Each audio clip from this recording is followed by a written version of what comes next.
We're calling the Athletics and Wellness Subcommittee meeting to order. And we have before us this evening is our Athletic Director, Kevin Mahoney, who's going to speak to us about the winter season and the upcoming spring season. So Kevin, it's all yours. Basketball program at Quincy High. They ended up winning the Fisher Division this season and then qualifying for the state tournament. They were the 9th seed in Division 1. They won a home game against Hopkinton, and then we went to Lexington, but lost by 1. A really, really tight game. But Coach Conlon did a great job this year with the team she had. A lot of those girls actually will be returning next year, a lot of underclassmen. So proud of what they've accomplished this season, including one of the juniors at Quincy High, Alyssa Hops, actually was named the MVP for this season and back-to-back, actually, because she got it last year as a sophomore. So bright future ahead for Alyssa. And, for sportsmanship purposes, the girls basketball team, along with girls ice hockey and the Q&Q boys swimming, were all named the sportsmanship overall team for the Patriot League Fisher Division. So continuing along, we had 2 sectional sectional champions in wrestling this year. The first time, there were actually 2 students at Quincy High School, 2 seniors, Edwin Vino and Matthew Nelany. This was the first time since 2016 that happened. So 2 kids that put in a ton of effort and work in their sport of wrestling, so it paid off. They both went on to states where they both placed 7th. So great seasons for them and the program as a whole. So, and then continuing along with some more individual highlights, but our track star, Salma Bukatam at Quincy High, continued to have a great senior year and career at Quincy High. Finished 3rd overall in her Division II MIA championships. She runs in the 1,000 meters. Went on to the Meet of Champions where she placed 5th. And then she, along with 3 students at North Quincy, are on a relay team together that placed 4th at that Meet of Champions event that qualified them for nationals. So great career for Salma. I think she's off to UMass Amherst next year to run. So another great career. And then we had one of our junior male athletes, Jaden Francois, on track. He placed 7th overall in the 55-meter hurdles. And then I threw on the final records there for your reference this season. Little bit better season this year around for boys basketball. Obviously, girls basketball had a great year. Bit of a struggle for our boys ice hockey program. The girls ice hockey had our new coach this year. A little bit record-wise better than last year. And then our Q&Q programs have been pretty consistent in swimming and indoor track. Continuing along over at North Quincy High School, participation was a little bit higher. We had 260 students. Mainly the big difference in numbers, probably girls basketball, swimming program, and track program had the higher numbers compared to Quincy High School. We had 13 Patriot League All-Stars over there, listed there for reference. And then more individual highlights and some team highlights. Ava Bryan, North Quincy senior, girls basketball player, reached 1,000-point milestone this year.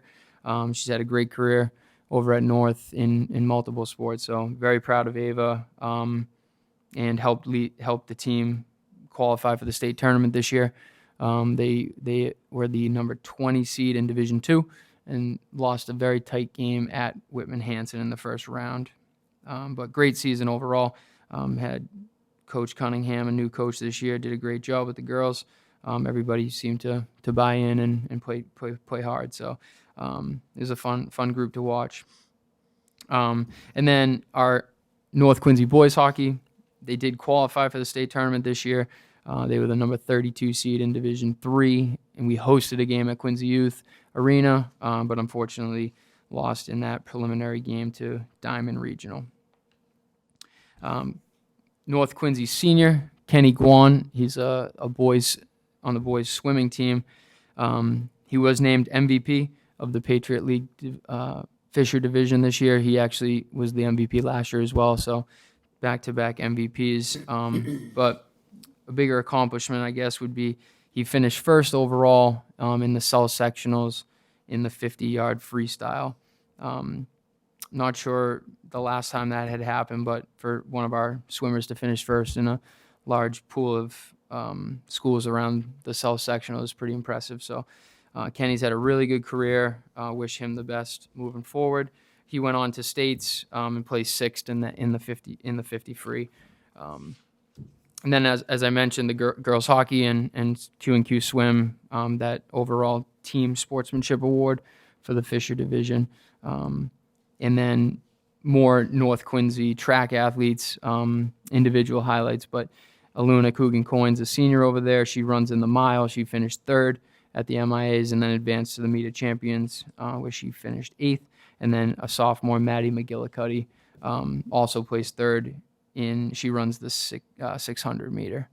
So third at the divisionals and then went on to the Meet of Champions where she finished eighth. So, and then final records as well for a lot of the Q&Q records are already from the previous page, but boys basketball there, girls basketball, and then boys hockey. So girls and boys were tournament teams. Boys basketball did not make it to the tournament this year. So overall, that's the winter season. Mr. Bergoli, if we start there with questions, and then I can Anybody have any continue to the questions spring. for Mr. Mahoney? Mrs. Lebo. Thank you. Yeah, Mr. Mahoney, I was just wondering, when you brought up the Sportsmanship Award, it's always great to see. Turn your mic. I'm sorry. I was just wondering, you brought up the Sportsmanship Award, which is really great to see, but I was wondering if you had a chance to look at those NEAS standards, the athletic standards that NEAS put out. I haven't had a chance to. No, I'm sorry. Okay, thank you. Mrs. Perdios.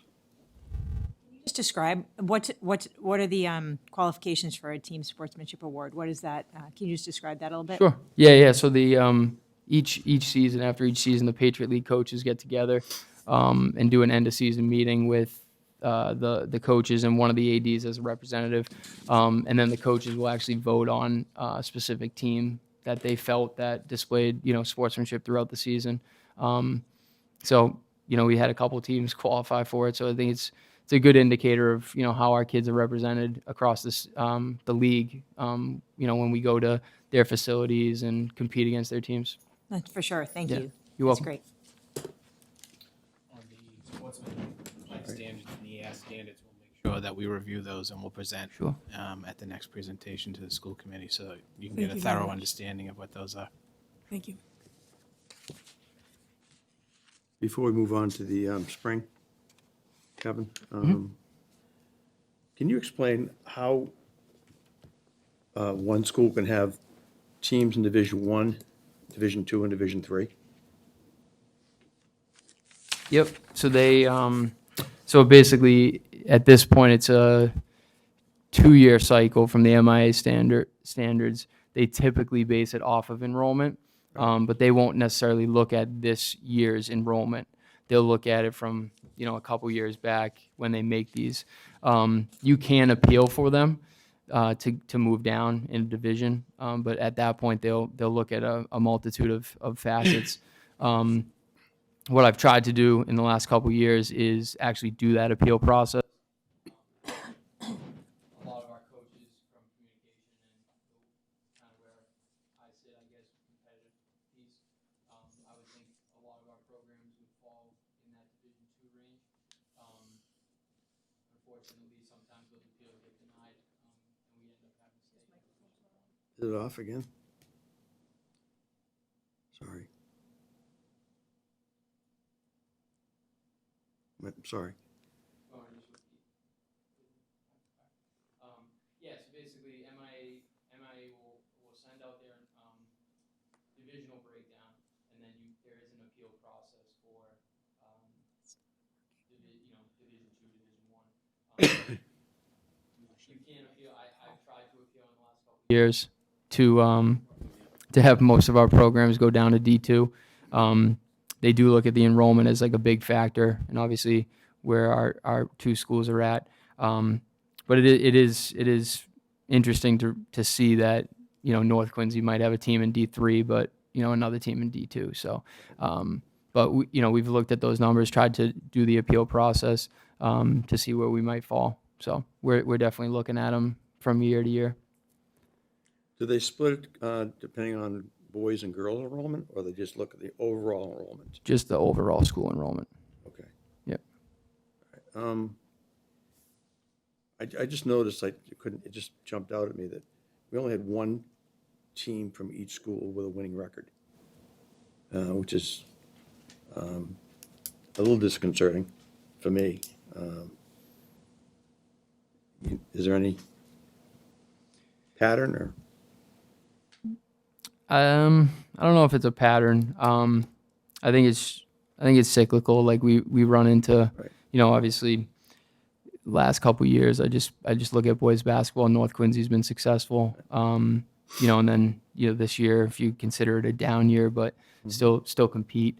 The last couple years, Quincy boys have struggled, but, kind of doing a rebuild with new coach and, kids are buying in and whatnot. So, and then girls basketball, right now they have a good group, but in a couple years they'll end up graduating and stuff. So, it could be, I feel like it's cyclical, tough. Obviously the league's competitive.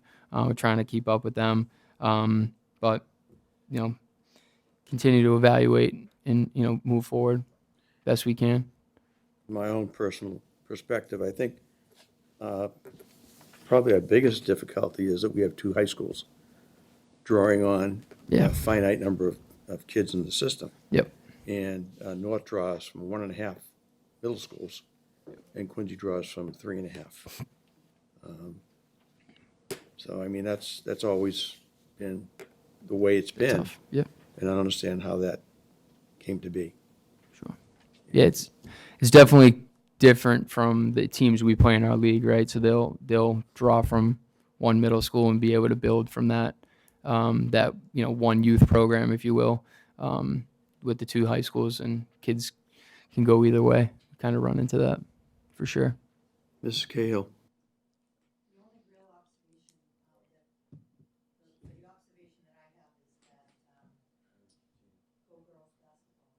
Yeah. Oh yeah.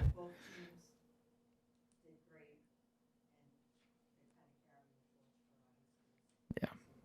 Yeah.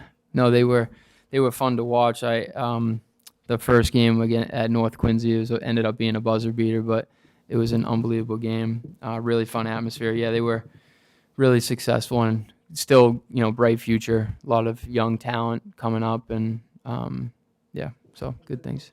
Of course. Yeah. Forum Yep. for the other coaches, and maybe they can talk about, their techniques and how to motivate their students. Yeah. and A lot of to- former players You know, that have come through. Yeah. but yeah, no, so Yep. it's a hard thing to do, but that's great. The girls are doing well. Yes. I just asked the superintendent about, we have a mentor program for our teachers. But do we have one for our coaches? And if not, why not? We don't have one like on the books at all. I do try to, especially for the younger coaches that come in, I do recommend to them kind of linking up with some of our older coaches. So there's a lot of More conversations experienced? that. What's that? You mean more experienced? More experience. Excuse me. This is actually a lot of conversations that me and Mr. Tag had at Quincy about, when we think of a younger coach that came in, linking he or her up with a more experienced coach. So something to look at as well. We have had a lot of turnover the last couple of years, and new coaches, coming in. Some of our more experienced coaches that have been around for a while, that have just stepped away. So it's definitely something to look at for a more, structured standpoint. And how do our salaries compare to surrounding communities? I know that a couple of years ago, they were on the lower end, and I'm not sure we rectified that in the last negotiating session. Yeah. We typically in the league, we try to share like the data amongst, whether it's user fees or salary stuff. I would say we're fairly similar to where most schools are at in our league. If you look at the head coach stipends, specifically, like with football and boys basketball and boys hockey are on the higher side, from our structure, but I would say it's pretty comparable to the teams in our league, when we've looked at data. And, I'm sorry, did you want to say something? I had a question. Hold on. Did You're on already, go ahead. Are the stipends different for all the coaches, Mhm. men Correct. and women? No. No. Or Sport by sport. sport by sport? So, And then level, like so boys varsity, JV, basketball same as. coach would be the same Yep. as the, okay. Yep. That's all I need. Mrs. Lebo? Yeah, I was wondering, Ms. Mahoney, if you could, the next time we have a meeting, give us an overview of what kind of PD and onboarding the coaches get. Sure. Just a couple more questions, Kevin. I know the tournament structure has changed in the last couple of years, trying to mirror the college way to evaluate records and who should be in the tournament and who should not be. Yep. I see, like I saw 4 or 5 teams with losing records in the tournament, which I think waters down the tournament, frankly. Yeah. And then it's a statewide tournament now. It's not sectional anymore. Correct. So a Quincy team could be traveling out to Western Mass Correct. for a game in midweek. And how does the MIA justify that when their focus is supposed to be on student athletes? Yep.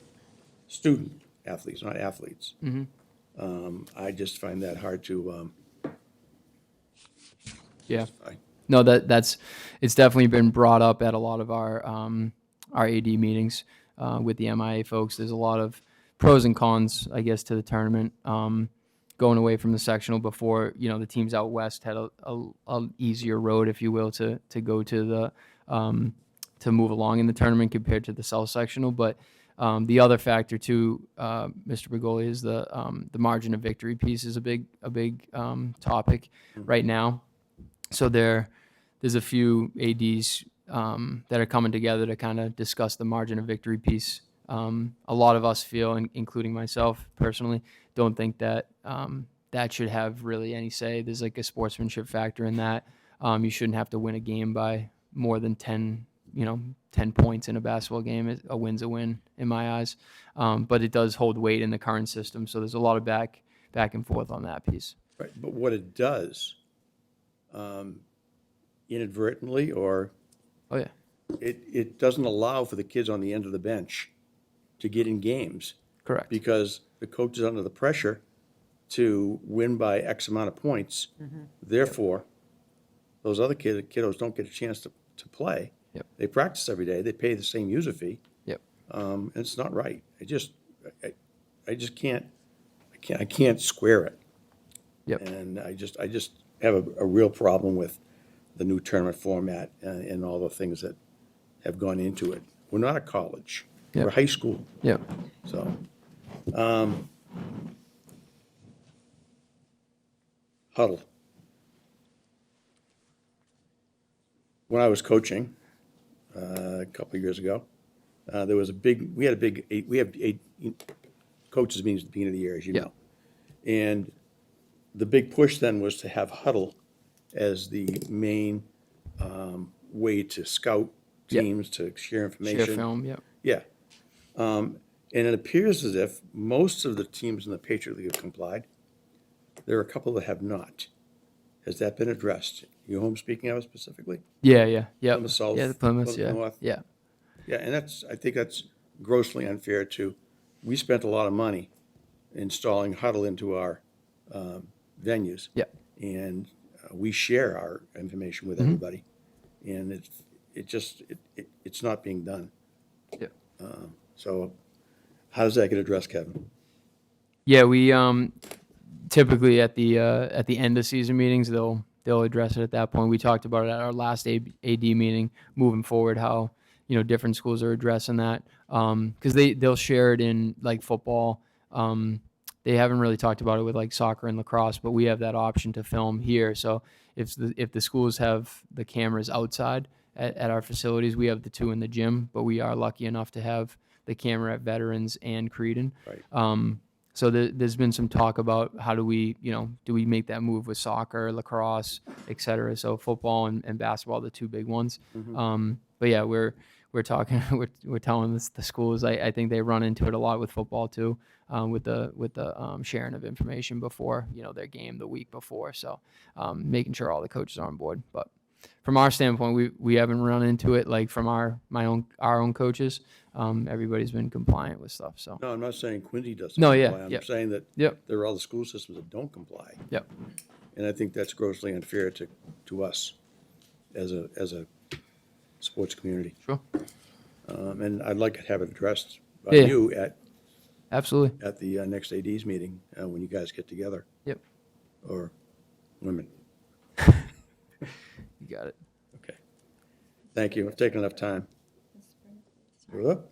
Here we go. Oops. Sorry. Let me find you first. She's on Tina. She's already on. Right here. She's on already. All right, Thank you're you. on. Appreciate it. Thanks. Mr. Bergoli actually brought up in the margin of error conversation Yeah. about the kids at the end of the bench kind of not getting that playtime. Yeah. It kind of made me wonder, how many of our sports don't have a JV team? Point. Just trying to look at for winter aspect. So the tracks and the swimming, girls hockey, boys hockey, we did do a combined team this year just to kind of allow some kids to get some time. And then our boys basketball programs and girls basketball programs both had actually they all had 3 levels, which was good to see. But yeah, no, that is definitely where some of those students would, hopefully get some experience, at the JV level or sub-varsity level in general. Right. And those sports that don't have JV, do you always kind of, look to try to make one or somehow? Because I know, specifically with the ice hockey, Yeah. there's definitely a lot of kids that, Sure. are decent kids that have played since they were little. Yeah. And just, they can't kind of compete at the higher level, but that JV team would be a really great opportunity for them if there's any way to make that happen. So course. if we, Yeah. even if we kind of look to, I know it's already combined, so, Sure. but. Yep. okay, Yeah. No. kind of We. get creative. Yeah. Trying to get creative. Kind of just looking at the numbers to see if it's possible to have enough to have some structured games with some local teams. There is, especially in you mentioned girls hockey. There is a lot of teams that I don't necessarily think they have sub-varsity, but if we're able to find some, we can try to get creative with it to try to make That'd be great. more Just- opportunities. Yeah, it just gets those kids on the end of the bench, Yep. like Ms. Burley was saying, a little more time, Yep. play time. Thank you. Can you differentiate between JV1, JV2, and freshmen? Yeah, so we have some JV2 programs, might not necessarily include all freshmen. Can you tell me what JV2 is? It's something that came to the fore about 3 or 4 years ago. JV2 is our hybrid freshman with some sophomores mixed in. Is that because we don't have kids? No, not basically to give those sophomores an opportunity to play. It's not to fill the freshman level? Yeah, basically to have that 3rd level, correct. All right, thank you. Spring season. Yeah, so today was our 3rd day of the spring season, so we just started on Monday. Participation looks really good right now. Numbers-wise look, compared to last spring, slight increases in a few sports. So looking at the numbers, like these are the sports that we'll offer this spring. For baseball, they'll both have a varsity and a JV level. One thing that's new this year will be our Q&Q softball program. So we both teams had a varsity only level last year. This year we combined the programs. They both roughly with signups have 11 kids. So we kind of taking what we just talked about, getting a little bit creative with some of the younger kids on that team to maybe find them some JV type of games, but they'll be a combined program for this spring. Our girls lacrosse programs, both very good numbers. Quincy, I think will end up having 3 levels, and North will have 2. And then our Q&Q boys have been combined for a bit, but those numbers are actually increasing. We have a big freshman class that came in this year, so those numbers are positive moving forward. Boys volleyball, extremely popular at both high schools. Each team will have 3 teams. Unfortunately, had to make some cuts. We had a lot of kids try out for those this week. So, and then our boys and girls tennis programs, specifically at North Quincy, those numbers are extremely high, especially on the girls' side. But popular sport amongst our students. And then to round out the Q&Q programs, our outdoor track, girls golf, and sailing program for the spring season. So right now, like I said, numbers look really good compared to last year. Few spots that are higher than last year, which is a good sign. So, and we've been lucky to have some good weather the first 2 days, so hopefully it continues. Our kids were outside on the first day, so thank you to Dave Murphy at the Parks Department and their crew. Fields are in good shape, so I'm happy to be out there, getting the kids outside. Mr. Perdios. Just to go back to what we were talking about with the winter season, so how many of the spring season coaches, are any of them new this year? And could we give them any additional support if there are any new ones? Yeah, let me just run through. So we will we'll have at Quincy High School have a new girls tennis coach. She's a teacher she works in guidance in the building. Our boys coach has been around a while. They kind of practice together. And the former coach is a teacher at Quincy, so they've kind of already had some meetings set up. And then girls golf is new compared to the coach from last year, but it's Coach Salvucci, who's our boys coach on the Quincy High side. So he's taken over that program. Sounds good. Thank you. Kevin, I noticed that you have 10 spring sports. 5 of them are combined. Yep. Is that a trend that's going towards combined? 'Cause I noticed the softball's combined this year. Yeah. It's Excuse me. trend. I don't know if it's a trend. We try to have conversations with the coaches about the youth levels. Lacrosse being very popular is kind of affecting those softball numbers. The youth numbers at softball just aren't really high right now. So, and we knew going into this year both programs would be pretty low, especially having only varsity last year. So, combined there, but lacrosse, like girls lacrosse is big, and as I said, boys lacrosse, the numbers are big right now with a good with a really nice freshman group coming in, like that are currently on the squad. Mm-hmm. So, with the combined teams, I guess the goal is to build the programs to, I guess, eventually separate. But we'll have to see. Usually those are like 2-year agreements. So, track extremely popular, tons of kids. But this is the second year of that combined co-op. So next year might be 2 separate teams potentially. Yeah. But very popular. Like the numbers for track right now are through the roof. So a lot of kids getting out and playing. How difficult is it to have to get kids out for the team if the coach is not in the building? I think it plays a factor for sure. Yeah, because you're, as if you're a teacher in the building, you try to recruit. Right.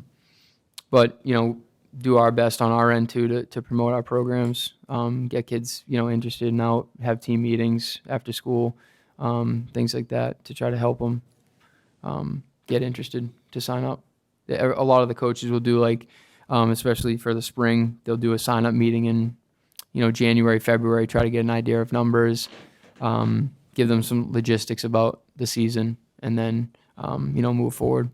That does the MIAA still have that rule in place where you cannot, if you're a high school coach, talk to middle school kids before a certain date?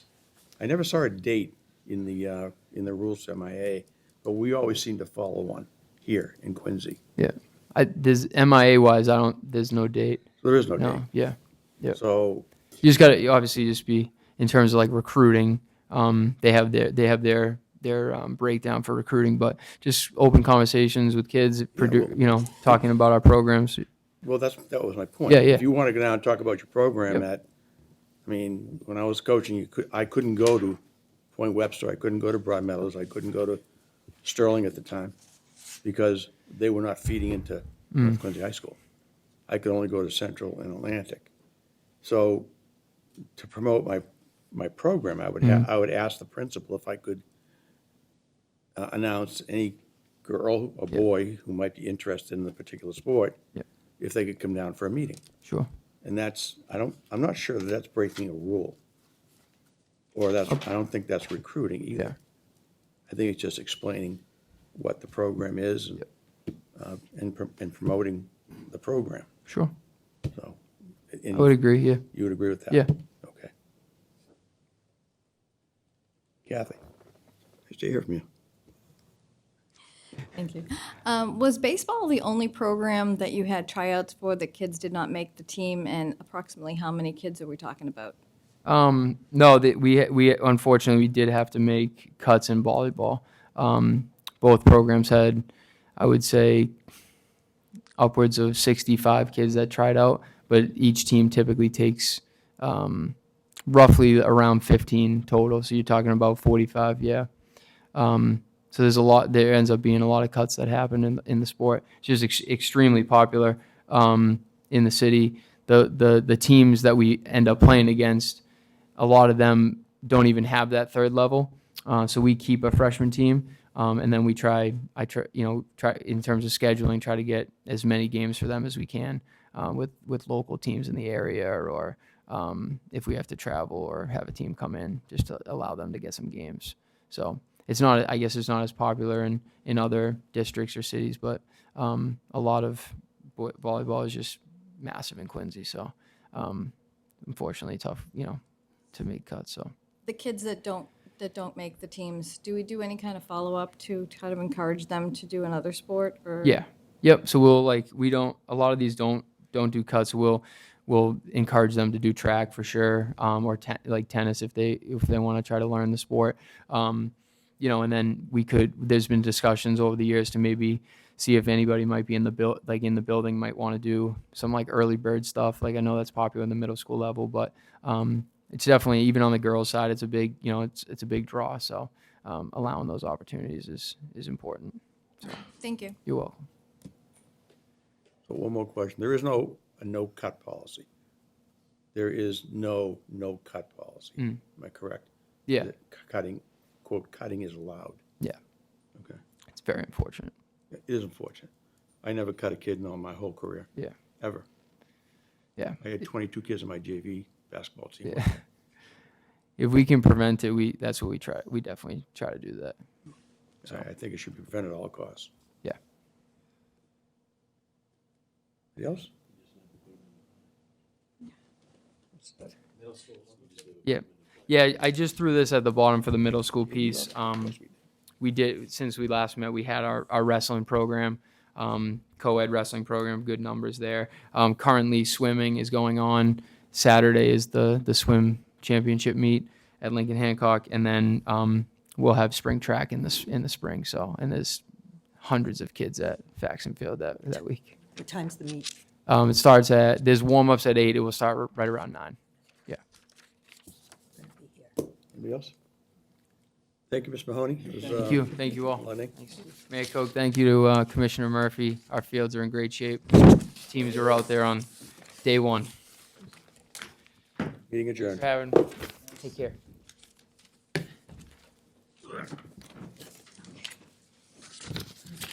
Changing regards. Changing regards.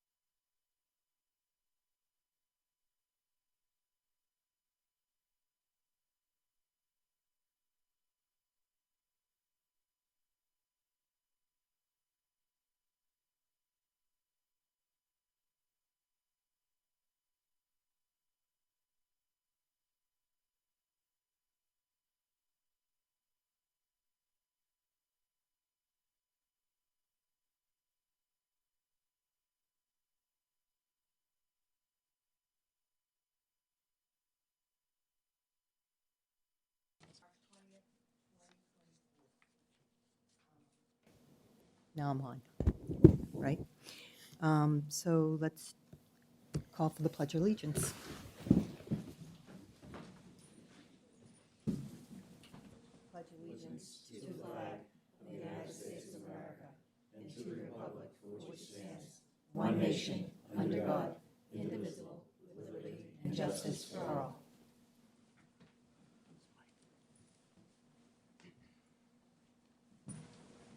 Thank you. Good evening, everyone. We have two memoriams this evening. If you could please keep these individuals and their families in your thoughts and prayers as they have passed away since our last meeting. The first is Ralph Frazier, physical education teacher and football coach at North Quincy High School for 12 years. And next is Linda Jablonski, school bus driver for 40 years, as well as a shop steward that I worked with regularly, making sure that all of our bus driver needs were met. Linda was a fantastic employee and a better person. If we could keep in our thoughts and prayers these individuals and their families, that would be greatly appreciated.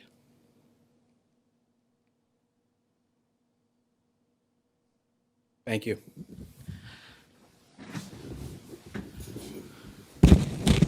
Superintendent, can we have a roll call, please? Mr. Bergoli? Present. Mrs. Cahill? Present. Mr. Gattro? Mrs. Hubley? Mrs. Lebo? Mrs. Perdios? Present. Mayor Koch? Quincy High School Student Representative Nina Altacredi? And North Quincy High School Student Representative Arlie Dyla. Thank you both for Welcome. being here tonight. So can we have approval of the minutes? Motion to approve Motion. regular minutes, March 6th. Motion by Mrs. Hubley, second by Mrs. Lebo. All in favor? Aye. Okay. Next, we'll move to open forum. Open forum is an opportunity for community input regarding the Quincy Public Schools. Community in this context is defined as a resident of the city of Quincy, a parent of a student who attends the Quincy Public Schools, or an employee of the Quincy Public Schools. Non-community persons not permitted to speak at open forum must submit written statements to the school committee. After giving his or her name and address, each speaker may make a presentation of no more than 4 minutes to the school committee. An individual may not exchange their time or yield to others. Interested parties may also submit a written statement to QSC Open Forum at quincypublicschools.com. Pursuant to the open meeting law, any person may make an audio or video recording of this public meeting or may transmit the meeting through any medium. Attendees are therefore advised that such recordings or transmissions are being made, whether perceived or unperceived, by those present and are deemed acknowledged and permissible. Do we have anyone here who's wished to speak?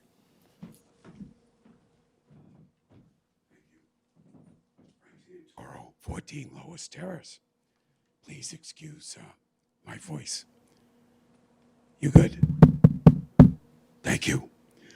I'm here again to speak about the importance of establishing Lunar New Year as a school holiday. Rather than talking about the data or relying on a survey from a weak representation of parents, let's talk about the facts. It's a fact that the cities and towns across the Commonwealth and across the country do not have school because of religious and cultural reasons, which causes low attendance. It's a fact that the states of California, Washington, New York, Colorado, New Jersey have Lunar New Year off. It's a fact that Quincy is a changing city. It's a fact that the majority of students in Quincy public schools are of Asian descent. It's a fact that Lunar New Year celebration dates in Quincy are days of low attendance. It's a fact that teachers do very little in their classrooms that day because of low attendance. It's a fact that an absence goes on your record, whether it's excused or unexcused, and ruins perfect attendance status. On January 29th next year, you should apologize to those students who are seeking perfect attendance and must forfeit celebrating with their parents to spend a day doing puzzles, watching movies, and having study periods to keep their perfect attendance status. Kudos to you, Mrs. Perdios, for understanding the value of accepting the Asian culture as part of the Quincy community. Thank you, Courtney, for being in touch with the majority of your students and families. If you all truly represented our students and families, you would also respect and embrace the culture of this majority. It's time for a change. Grant them this holiday. Thank you.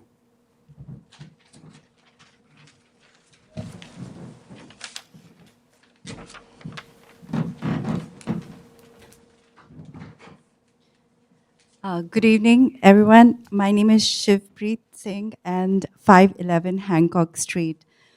Before I start my letter, I want to express my gratitude to Mayor Koch, to Mr. Mulvey, and to Erin, because they have always supported us whenever we did something to build the community, whether through the Quincy Multicultural Festival or we are celebrating Holi for the first time in Quincy, and the city has been very supportive to us. And with this great hope, I read my letter. Dear school committee members, today I stand here in support of QPS recognizing the Lunar New Year as a holiday. As per the DOE website, QPS is 39.5% of Asian ethnicity. Lunar New Year is the biggest and most important festival celebrated by this community. It's of huge significance to them and their families. From the recently concluded QPS survey about holidays, it's clear that majority of parents, 43% agreed, strongly agreed, staff, 42% agreed, strongly agreed, in supporting the Lunar New Year as a holiday in the QPS calendar. Statistics is a fascinating science, I'm a student of statistics, and the conclusion is dependent on an individual, how we interpret it. Hence, instead of adding the neutrals to disagree, I choose to add them to agree and strongly agree. And with that, we have a clear majority of 69% of parents and 63% of staff in favor of Lunar New Year being recognized as a holiday. With data from the QPS conducted survey, 1,200 signatures from a previous petition initiated by QPS, students, and an overwhelming majority of parents speaking for Lunar New Year as a holiday in this very forum for 2 consecutive years, I'm wondering that what is stopping us from recognizing Lunar New Year as a holiday? I haven't heard one person speak against, having it as a holiday at this forum. It's increasingly looking to me as a person of color that our celebrations don't matter. It's showing the school committee to be not very inclusive. I think this is a huge opportunity for the school committee to be a catalyst for community building, inclusion, and support of its diverse demographic. But the continuous finding reasons for not recognizing Lunar New Year as a holiday is making it look completely the opposite. It's making every DI effort by QPS seem like a checkmark, a lip service. I sincerely hope that's not the case because I respect the school committee. We know that where there is a will, there is a way. When we have a compelling reason to change the calendar, we can do it without much fuss. Case in point, the election day, the presidential primaries. As I finish, I will say that it's up to the school committee on how it wants to be remembered, at what legacy it wants to carry. Does it want to be remembered truly as an inclusive and committed to building community, or as a meme that chose to turn a blind eye to its community? We'll be here every year representing our community and getting our rightful honor in the community. We're not going to go away. And I close this with a small factoid from Hopkinton Public Schools. It has 30% Asian population, most of it is Indian, and they have Diwali as a holiday. And this increases the community pride in the school system manyfold. They feel wanted, respected, seen, and proud. This increases the community's commitment to the school system. They feel that they belong.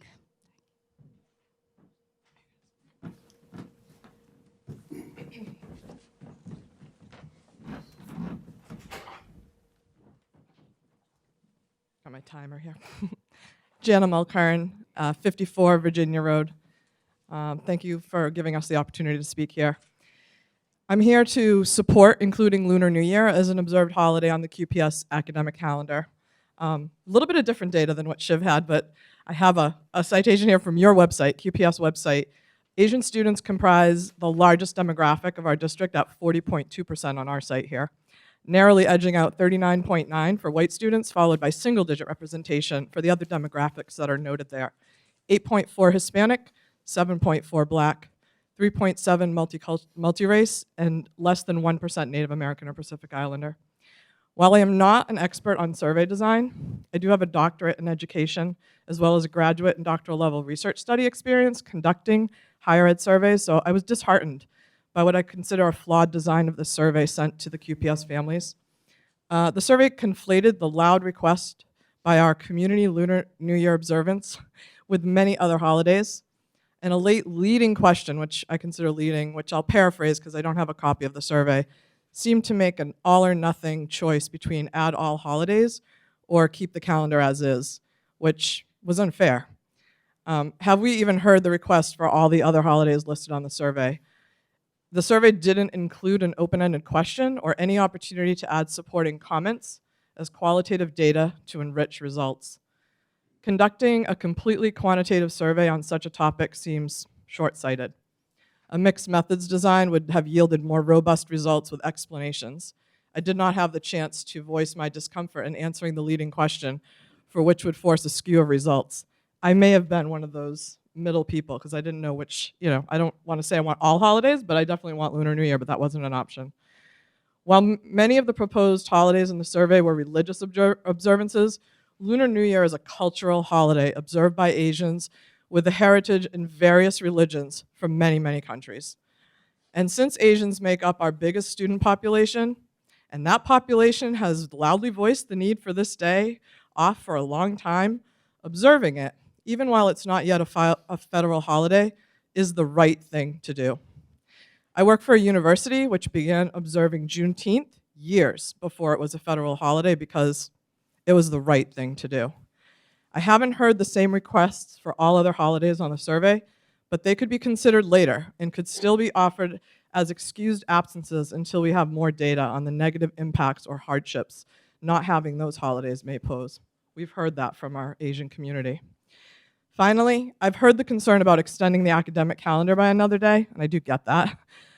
So if that remains a major barrier, I'd like to offer a potential solution. It may not be favorable, but I'm a practicing Catholic, and I would gladly swap Lunar New Year for Good Friday.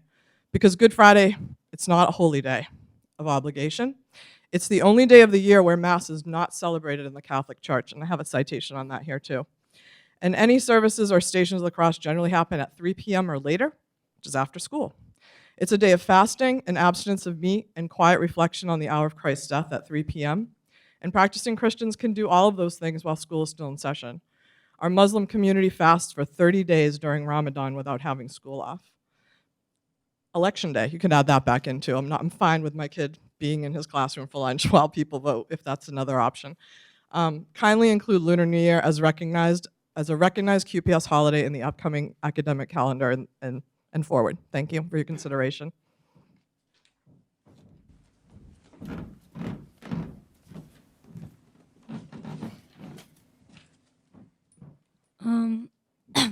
Amy Tan, 86 Grandview Ave.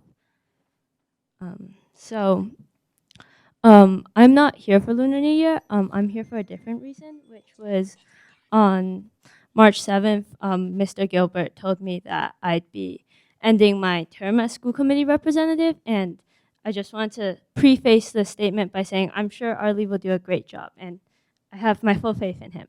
But my critique is not on this situation, but on how the handling of the situation. And it's not the people involved, but just how it was handled. I was given no notice, and when I asked him for clarification on why this happened, he was extremely vague, and I was just told to just stop coming. And so I'm here now, but that's not the point. I asked my student council advisor like why this was happening, and she was like, "It's not you. There's like something else that's happening, and you just have to accept it." And I realized like I've accepted it now because I have to, but I also realized like I don't know why, and it frustrates me because I thought I had until the end of the year, and I'm okay. I'm okay with walking away now, but I was never given a why, and it does make me upset sometimes, but like, and I understand the need for multiple viewpoints and multiple points of diversity, but I was never spoken to, and I was told just once that it's over and it's done. And I sent him an email that weekend, and I asked him like why, and then he told me the next day at school that I just essentially it was what it was, and that I'd have to walk away, and I've accepted it, and I'm okay, and I'm 100% sure Arlie will represent our school in the best way because I have faith in him. And this is not about him, but it's about how I wasn't told anything, and I don't want this to ever happen to someone else because you can't just tell someone to walk away from a position that they and not tell them why or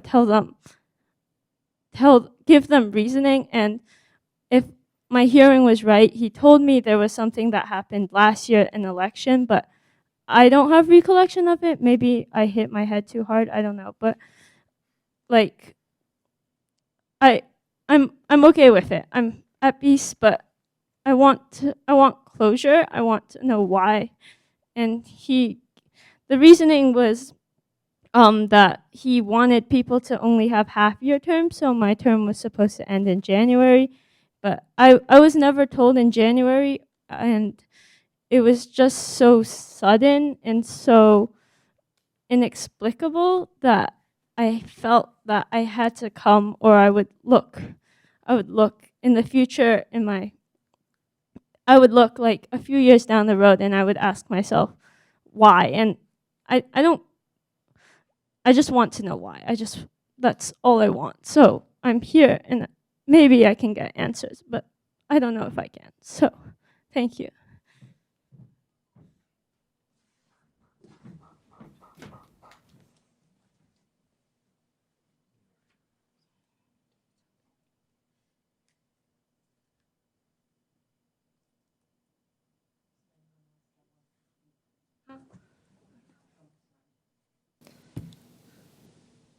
Is there anyone else that wants to speak?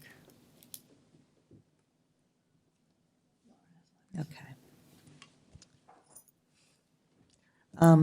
Mrs. Owens, you have some letters, emails? Yes, I have several letters that were sent into the open forum email address.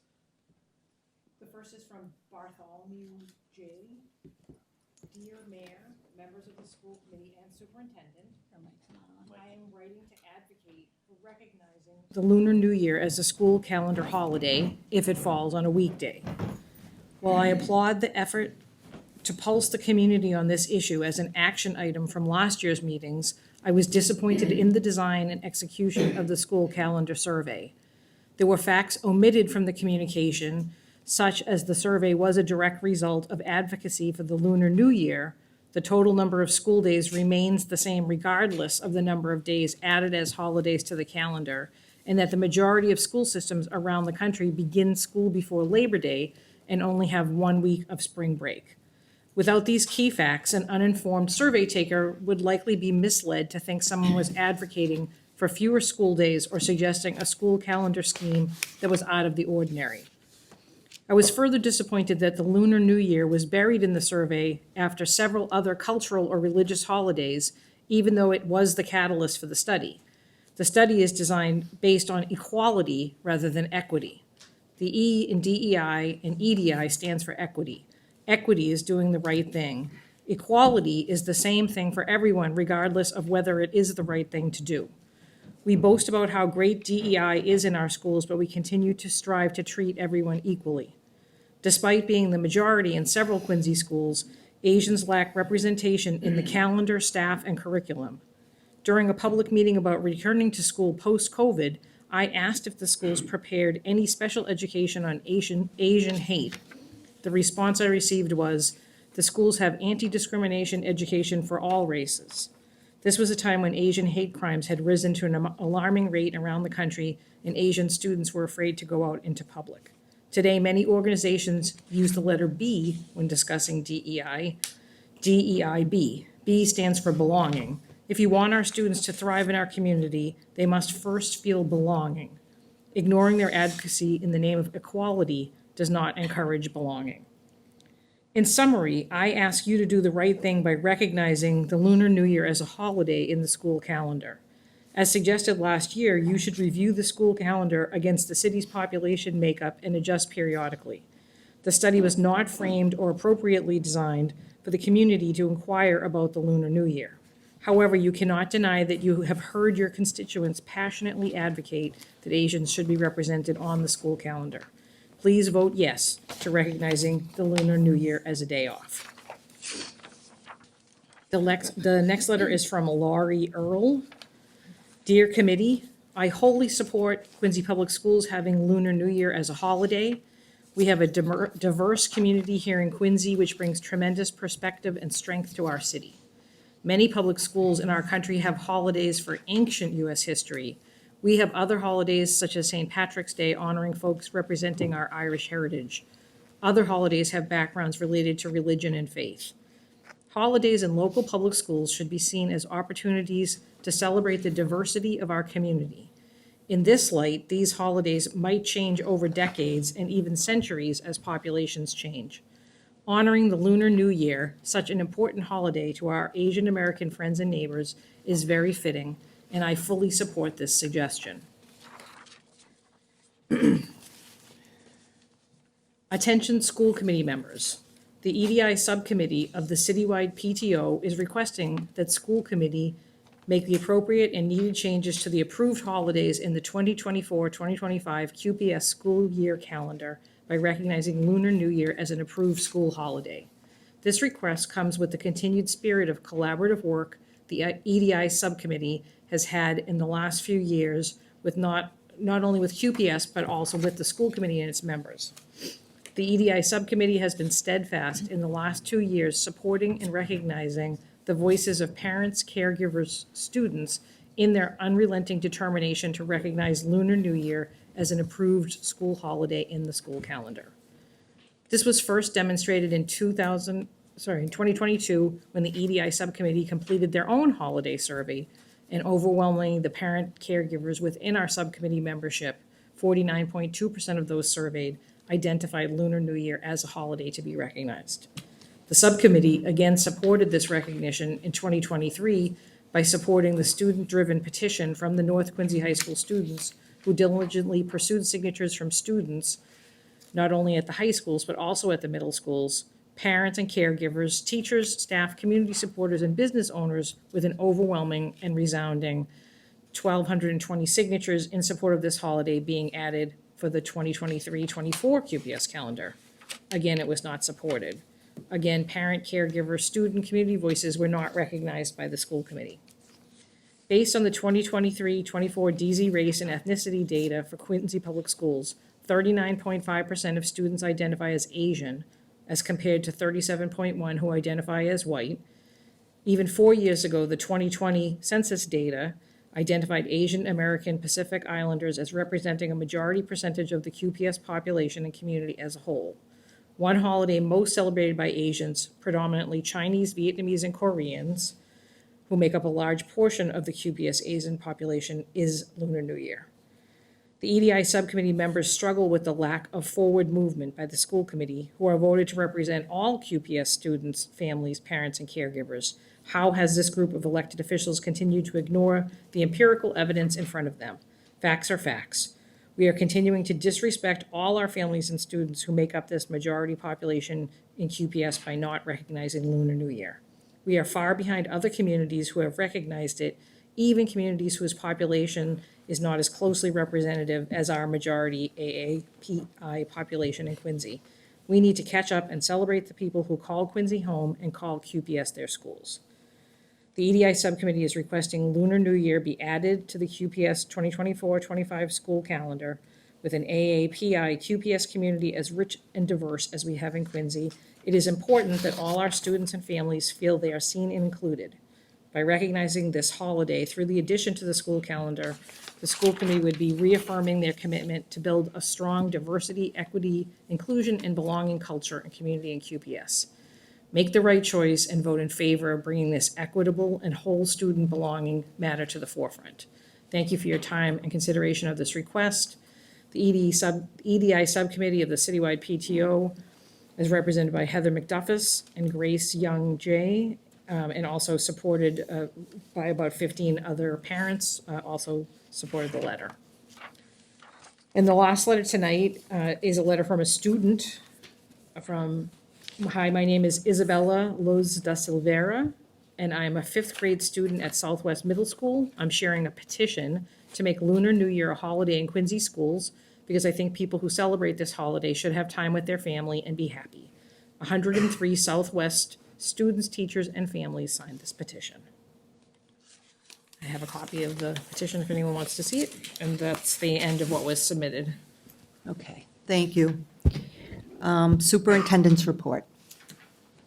Good evening again, everyone. I hope everyone is doing well. First item on the superintendent's agenda report is a review of the QNQ Jazz Band and Essential Ellington program, and we have with us tonight our band director, Matthew Kavanaugh, who will present, and I believe Michael DeMarco is here as well. But anyway, Matthew will be presenting on this piece of the agenda tonight.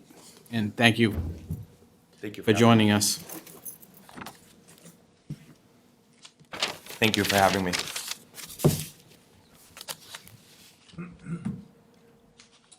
So, again, thank you for having me today. And I'm looking to talk about the Q&Q Jazz Band today, as well as the Essentially Ellington program, and give this PowerPoint to hopefully educate on what exactly these organizations and opportunities are that are going to be presented in our school system in the next couple of weeks. So essentially, so it's called the Essentially Ellington program, and I've put up some essential questions here. And they are, who is Marcus Printup? What is the Essential Ellington program? What is the Jazz at Lincoln Center Orchestra? Why is the Essential Ellington competition and the Jazz at Lincoln Center important to students and to us? And then I want to talk a little bit about the continued growth of the QNQ Jazz Ensemble, if I could as well. So I'm not going to read everything on here, but essentially Marcus Printup is a incredible trumpet player and an incredible jazz educator. You know, there's incredible details up on the PowerPoint about his accomplishments and his work with students and with the Jazz at Lincoln Center Orchestra, which he has been involved with in the mid-90s. So we're very lucky to have an opportunity bestowed on us where he is going to actually come and work with our jazz ensemble. And he is from, let's see, he's from the Essential Ellington competition. Essentially, what that is, I feel like I'm saying essentially a lot tonight. What that program is, it's based out of New York, Lincoln Center, and it's a educational program and a competition that's been created for high school jazz ensembles. Every year, they accept 15 jazz ensembles into this competition. And they've been doing it since the 90s. This year is a list of the 15 groups that are accepted into the Essentially Ellington competition. And one of the groups that was accepted this year, and it's their second time ever being accepted into the competition, was King Philip High School. And I feature Mr. Keogh up there, who's the King Philip High School band director, because he is responsible for this opportunity that we're going to be able to have with our students. And I listed down, just to give you some perspective on the bottom there, listed some of the other schools that have been accepted in from Massachusetts into the Essential Ellington competition. You'll see Wellesley up there, Lexington, Foxborough, King Philip, and Newton South as well. What is the Jazz at Lincoln Center Orchestra? It is a premier jazz ensemble, big band jazz ensemble. And I would say one of the most premier in the world. It's run by Wynton Marsalis, who's their music director and artistic director. And, I created some, I put up some historical photos there of the group in Berlin. And they have this Jazz at Lincoln Center outreach program. The Essentially Ellington competition is only one piece of it. There's a ton of online resources for band directors. I am a member of their website. It's a free membership for band directors. So with that membership, I am allowed to have free access to music every year to use with my students, which is a huge tool. I mean, music can be expensive, and it's great to have that resource. They do band director workshops. They go out and do school performances, and they do recordings, and they give access through their jazz.org for students. So it's more than just a competition. They're trying to build jazz education through their platform of being one of the premier jazz big band ensembles in the world. Before I get to this slide, I don't know if there's any questions about anything. No. We've been very fortunate in the music program here that the jazz ensemble is grown tremendously in the last 5 years. Over the last 3 years, we've gotten 3 silver medals, 2 last year, the 1 the year before. This year, we went to 2 district competitions, one in the Southeast at Oliver Ames and one in the Northeast at Reading. And for the first time ever at the Reading competition, we had a high enough ranking silver to be given an opportunity to go to the MAJA state finals. At the MAJA state finals, we were really happy to be there for the first time. And the students showed so much improvement from their first competition till state finals that we received a gold medal at the MAJA state finals, which is our first time being there, but also our first time getting a gold medal as well. The students worked incredibly hard. They did a ton of listening and learning of this American jazz style of music, and I'm really proud of what they've done, and this opportunity that's going to be presented in front of them, which comes in the next slide here, which is an invitation to you. I was going to say essentially again, which is an invitation to you, because of Mike Keogh, who is a former QPS employee, a former Quincy Public Schools band director, has seen the growth in our jazz program. He told me personally that he felt like our students were deserving of this amazing opportunity. So when you get into the Essentially Ellington competition, a month ahead of time, they send out a member of the band, Marcus Printup being that member of the band, to come and work with your ensemble. So on April 1st, he's going to be coming to work with the King Philip High School Jazz Ensemble. And receiving that clinic with that jazz educator, he's allowed to nominate another school district and another band to also receive a clinic that morning. And with his ties to Quincy and the growth that he's seen in our jazz ensemble, he decided that he wanted to give that opportunity to us, which is a great honor to have been given that opportunity, but also to have a jazz educator and a member of the Jazz at Lincoln Center Orchestra come work with our students. And these are These are members of an orchestra that our students are listening to recordings of. They know the names of these members of this premier jazz ensemble. So he's going to be coming on April 1st from 9 to 10:30, North Quincy High School in the auditorium. And he's going to come work with the jazz ensemble. And I'd really like to extend an invitation to you to come and watch. And I know I'll be excited to learn that day from what he has to offer. And I hope the presentation today helped broker some of the different organizations and what they do so that you have a better understanding of what the opportunity is and who's coming to work with us. So we're very lucky for this opportunity, and I'm very excited for it. So.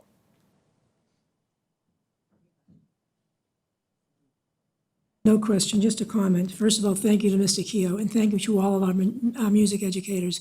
The change in that program in the past 10 years or so has been phenomenal, absolutely phenomenal. So my thanks to all of our music educators, and certainly to Mr. Keogh. This sounds like an incredible opportunity, so I really appreciate you working with it.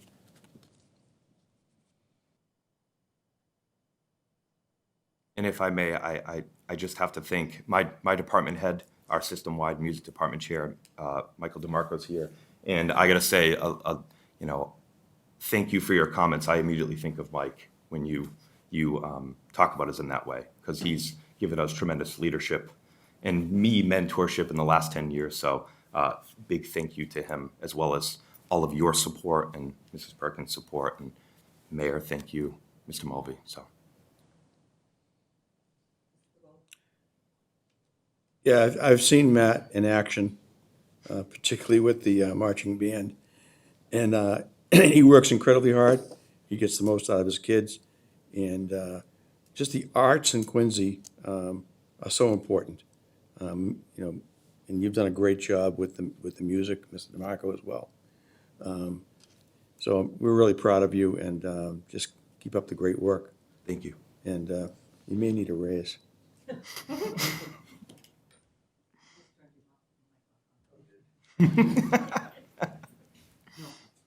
Mayor. Thank you, Madam Chair. Thank you, gentlemen, and all the folks involved in the music program. The marching band is the most visible to me, although when I get into the music Christmas festival at Quincy High School, we see the kids of all ages, as well as the staff, jumping in and doing an incredible job. But there were years, quite frankly, I'd be on the reviewing stand and cringe seeing the kids coming down the street, because and it's the complete opposite today. They are the pride of the city. I know they go to a lot of competitions, they go to other places. It's a great reflection on the city, and it's due to the work of you gentlemen. I just want to say thank you. Thank you.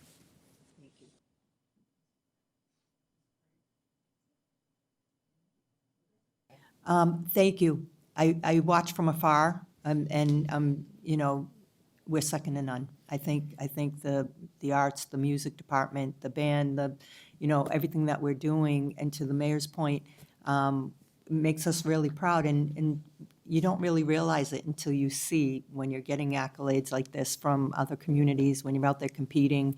When we go into the auditorium and we get to hear the kids playing music, and it's incredible to see them get up there and really master some of the musicians and the instruments that they're playing. So thank you for your work. Thank you for your work, and we're really proud of the work that you're doing.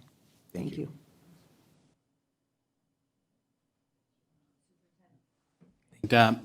I obviously want to echo everyone's comments. Mr. DeMarco, Mr. Cavanaugh have really worked to transform the program. I do have to thank Assistant Superintendent Erin Perkins, who works very closely with both of you. And of course, thank the mayor and the school committee for the support of helping us overhaul the band program and allowing great events like this to come into the city. So it's super exciting. We appreciate your work, and we know you'll do great work continuing with our kids. So thank you all very much. Appreciate it. Enjoy your night. Next on the agenda is the Quincy High School History Bowl team. The History Bowl team recently competed in the New England Championships, with the JV team finishing in second place in qualifying for the National History Bowl Championship. Congratulations to grade 10 students Ramona Benzel, Conrad Brown, and Eddie Giza. Eddie Giza also earned individual honors by winning the JV History B for the second year in a row and qualifying for the National History B Championship. Both championship events are held the same week in April in Washington, D.C., so Congratulations to this team and best of luck to Eddie Geezer in the next round of competition. Next is recent upcoming in Quincy Public Schools events. Of course, spring drama productions continue with the second weekend of Beauty and the Beast, a joint production of the North Quincy and Quincy High School drama clubs. The next times for this show are Friday, March 22nd at 7:30 p.m., 7:30 p.m., and Saturday, March 23rd at 2 p.m. and 7:30 p.m. I have the privilege of attending last Saturday's 2 p.m. show, and I have to say it was an amazing performance, and students are extremely, extremely impressive. So if you can make these next showings, you would really, really enjoy it. And again, congratulations to our teams at Quincy High and North Quincy High and our students who did a fantastic performance, and I'm sure the fantastic performances will continue this weekend as well. Next, the annual Bob McKilligutty Memorial Middle School Citywide Swim Meet is this Saturday, March 23rd at 9 a.m. at the Lincoln Hancock Pool. Again, that's this Saturday, March 23rd at 9 a.m. at the Lincoln Hancock Pool. Next, the North Quincy High School Quiz Show team makes their season debut Saturday, March 23rd at 6 p.m. versus Lexington High School. This is an annual exciting event, and I know our teams will do great, and I wish them the best of luck. The Credit for Life Fair will be next Thursday, March 28th, beginning at 9 a.m. at the Terrell Room. Thanks to our Quincy School Community Business Partners for putting together this important annual event for 200 high school students. We have an upcoming Parent Academy events, a few events actually, showcasing illustrative mathematics for elementary school parents and guardians on Tuesday, April 2nd, and the Special Education Department presentation of the new IEP format on Thursday, April 4th, both at 6 p.m. And lastly, our upcoming arts events include the Atlantic Middle School's presentation of Moana, Friday, April 5th at 7 p.m. and Saturday, April 6th at 2 p.m. and 7 p.m. And the Combined High School Choir Spring Concert on Tuesday, April 9th, and the Combined High School Concert Band on Thursday, April 11th, both at 7 p.m. With that ends my superintendent's report. I would ask for a motion to take the agenda out of order so that we can move the old business to after new business to allow. Motion by Mrs. Hubley, second by Mrs. Lebo. Do we need a roll call I think it's vote, all in or- favor. Or all in All in favor? favor. All in favor? Aye. Yeah. Mrs. Lebo seconded. Could I, no, I. could I Oh, just you speak want up to, real yes, quick? yes, go ahead. I just for people watching at home, Mr. Gutcher is the chair of the, sorry, should have waited, jumped the gun. Just for everyone watching at home, the reason we're taking it out of order, Mr. Gutcher is the chair of the policy committee, and he's just going to be joining us a little late, so we want him to be here for that discussion, so, thank you. Okay. All in favor? Aye. Aye. Okay. Old business to after new. So new business, artificial intelligence presentation, Mr. Mariani?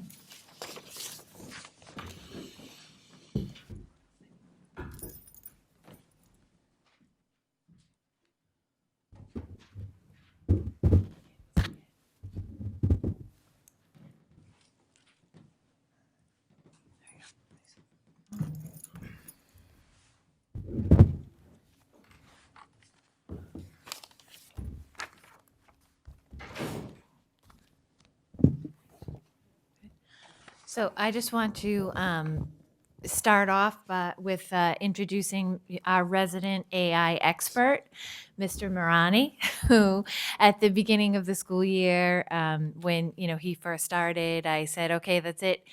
We know we got to get on board with this AI thing. You're going to make that your mission. He ran with that, and he now, the things that he could tell you about AI and how AI was created and how input and output and all kinds of things work is pretty impressive and amazing. He's been to a ton of professional development himself, and I really think he has done a phenomenal job digging into this so that our district is prepared as this becomes a bigger and bigger benefit, but also concern. So with that, I will turn it over to Mr. Mariani. Thank you, Ms. Perkins. So first off, I just want to thank everybody here because this is one of those topics where it's very important, but depending on perception, it may or may not be urgent.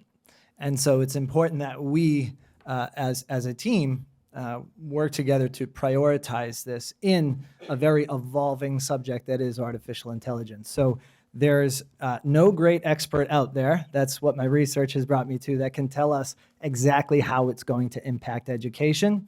However, we still need to develop a plan so that we're prepared for whatever is thrown our way within artificial intelligence. So I'll start with that, and then I just want to offer an anecdote. So November 30th, 2022, a very small, unknown company called OpenAI released ChatGPT. So that was November 30th, 2022. 5 days later, they had 1 million registered users. So in just 5 days of releasing ChatGPT, they had 1 million registered users actively using that platform. And I start this presentation with that anecdote because I think it indicates the potential impact this technology can have, not just on education, but throughout, but certainly for our purposes, throughout education. And therefore, it emphasizes the importance of putting together a plan. As we look at this agenda here, I want to start this presentation by going over just the basics of what AI is. I think Ms. Perkins gave me a little bit too much credit on that, so I certainly am still learning throughout this process. However, throughout all of the different seminars that I've attended, and that's an AI symposium at Boston University, a summit at Bentley University, and also at MassQ, there's a lot of information out there, so I'm going to make it my goal to explain the general basics of what it is so that we know what we're talking about as we talk about our plan moving forward. The remaining piece of this presentation, beyond discussing AI, what it is, how it's used, but also talking about the team that we've put together here in Quincy and our action steps and our goals and our mission, not just this year, but moving forward. So that is something that is presently happening that I'll share a little bit more with you momentarily. So first, we'll start with just a general understanding of artificial intelligence. So the definition, in a very simple way, is that the intelligence of a machine or a computer that enables that computer to imitate or mimic human capabilities. I emphasize the word mimic because a lot of people who use it think it has those capabilities, but it mimics those capabilities. There's key components to AI, machine learning and deep learning. Deep learning is a subset of machine learning. There's also a neural network, cognitive computing, computer vision, and natural language processing. These could take hours just to go into each one, but those are the core components that fall within the umbrella that is artificial intelligence. I bring that up because AI, artificial intelligence, has existed for quite some time now. But back to that anecdote I started with, it was really the mass exposure to generative AI. So if we look at the next slide, generative AI is really the piece that triggered the urgency a little bit more in the potential impact this might have on all of us. So the definition, it refers to those deep learning models, which are just computer files that data scientists have trained to perform tasks. And they do this by using an algorithm. And this can generate high quality text images and other content based on the data that they're trained on. And so if you look at that image there, essentially, again, I use ChatGPT. I'll reference that quite a bit, but that is not the only platform. There's many other platforms that offer generative AI abilities, but ChatGPT is the most common, or I should say most well-known. But essentially what can happen is with generative AI, it's whenever there's a human offering input, it then gets placed into the platform. So we might type it in, and I will provide a demo momentarily, so you'll be able to see it if you haven't seen it yet. But essentially it goes into the platform, it accesses a large language model, and then based on a series of algorithms connected through a neural network, it then generates output. And so that output makes it look like it knows what we're saying. It's still binary code based on algorithms that's taking our words, predicting patterns, and generating what it thinks we want to see next. So that's the process. That's kind of the under the hood look at what's happening. So I say that briefly. Again, just this slide alone, we could go into it for hours. We won't. Certainly, I'll answer any questions that we have later at the end of the presentation that you might have on that. But I also want to talk about the usage. So we need to really understand the scale of the impact here. And as I mentioned earlier, 5 days, a million users within ChatGPT. Now that that image on the left offers different well-known companies, and it shows you their growth. So just a couple examples. Netflix took over 1,200 days to get to 1 million users. Facebook took over just under 500 days to get to that 1 million users. So it shows you, when you look at kind of the comparison of the growth, it is significant. The only one that has grown faster is the Meta platform Threads. And if you look at the data on Threads, that was like a pretty significant surgence of users that then kind of dropped off. So at this point, there's still more active users within ChatGPT, despite the sudden growth within Threads. And then the image on the right side of that slide shows you the amount of months it took each platform to get to 100 million global, that's monthly active users. So that's people who are using it on a regular basis, 100 million. And it took ChatGPT 2 months to get to that figure. And if you look at all of those, the second place closest was TikTok, and that took them 9 months to get to 100 million monthly active users. So again, I say this just to emphasize the scale of things. I think we all know the scale, but when you actually look at the numbers, it's really alarming, exciting, depending on how you look at it, but it's significant one way or another. Currently, there's a typo there. It should say 1.6 billion. I repeat, 1.6 billion monthly visits currently on ChatGPT. So that's different than the monthly active users, because those are repeat visits. But every time somebody goes to ChatGPT, that's considered a visit. That's happening on average 1.6 billion times per month. So next up, I'll just show you a demo of this software. Write me a silly short story that is appropriate and humorous for students in grade 6 that incorporates different types of real-world rate and ratio problems that the character needs to solve in order to be successful. Please also make sure that each problem that is solved is explained so that the grade 6 reader can understand how the problem was solved. Click this arrow, and it immediately starts generating a story for me. While it's generating the story, I just want to point out that it is definitely imperative for anybody who might be using this software or any AI-based software to review the content that is generated. That's obviously very, very important, especially if it's going to be viewed by students. So for the purposes of this video, we'll say that this this story here has been reviewed. And let's say that on top of this actual story, I want to be able to add some follow-up questions that could possibly guide a discussion with the class. So I can take another prompt.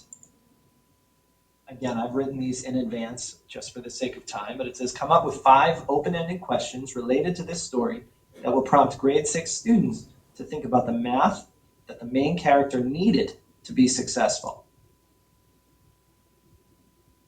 So I hit that, scroll down, it instantly starts generating content for me.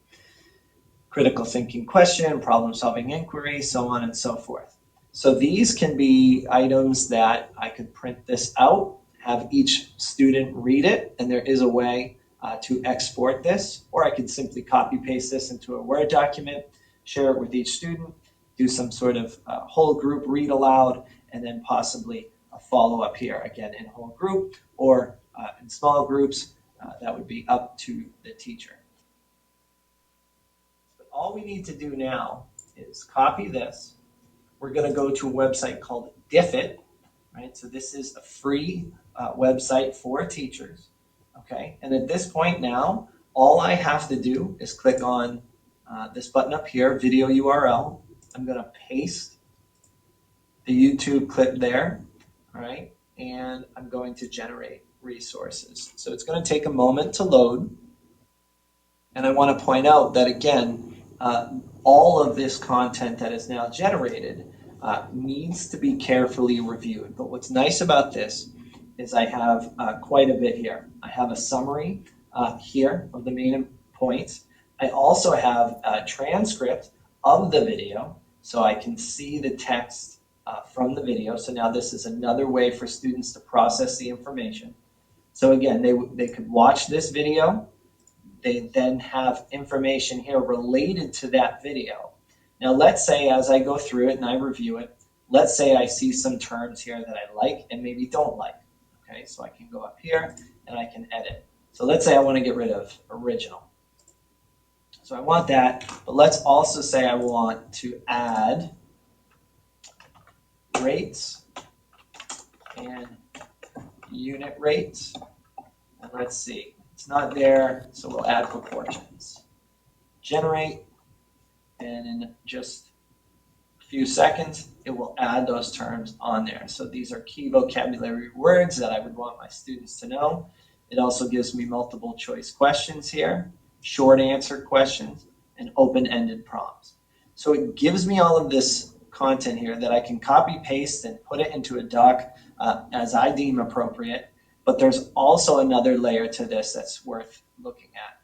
So get student activities. Now, here, there's all sorts of templates that are pre-populated that will take the content from what I just showed you and input it into these templates. So personally, I like the vocabulary drag and drop, and it allows me to now create this slides file. Again, this is all based on the content from that video. So all I did was copy paste the video into the opening prompt. This platform is called Diffit, as I mentioned.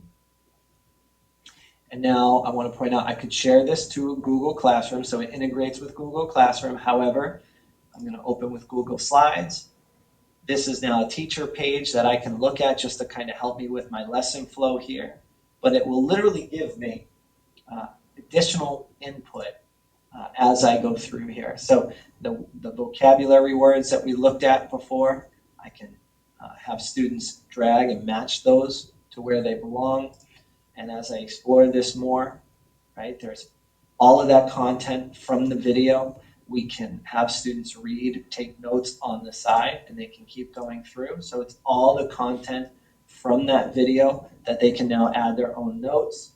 And eventually we can get to the multiple choice questions, right? And again, I can modify these as much or as little as I would like, right? We have the open-ended, so a student can interact with this. So I could take this slide deck rather, put it in directly into Google Classroom, giving every student access to this particular activity.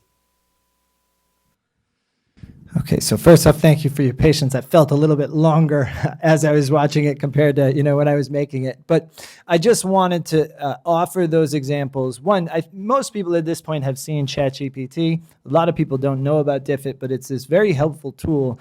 And I think, the important point of showing that is, one, to see how it works, but then also, two, it explains a little bit of the virality behind it and why so many people are drawn to it. Once you try it, you start to see what it can offer. And therefore, I hope this then helps us kind of change our lens as we look at the QPS staff usage so far. So obviously I went over kind of the overall usage, but we also surveyed our QPS staff members at the middle school and high school level just to get a sense of what their experience is thus far with artificial intelligence.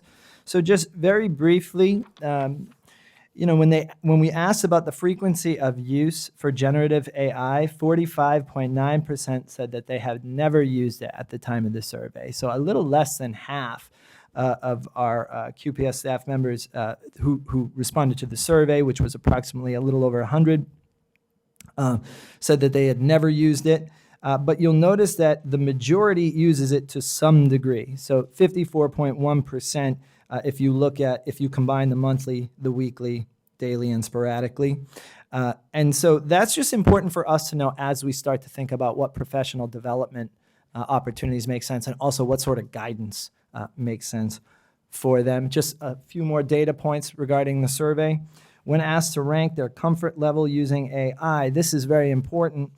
Despite the fact that more than half of the staff that responded have used it, the majority, 60.8%, are either uncomfortable or very uncomfortable. In other words, they don't feel equipped to use it to really benefit them as an educator. And certainly, I would say guidance in terms of any sort of student use is definitely needed at this time. So that's just an important thing to point out. And then just very quickly, as I've said, ChatGPT, by far the most popular platform with 58.1% of our QPS staff members using that versus Google Bard and Microsoft Bing AI.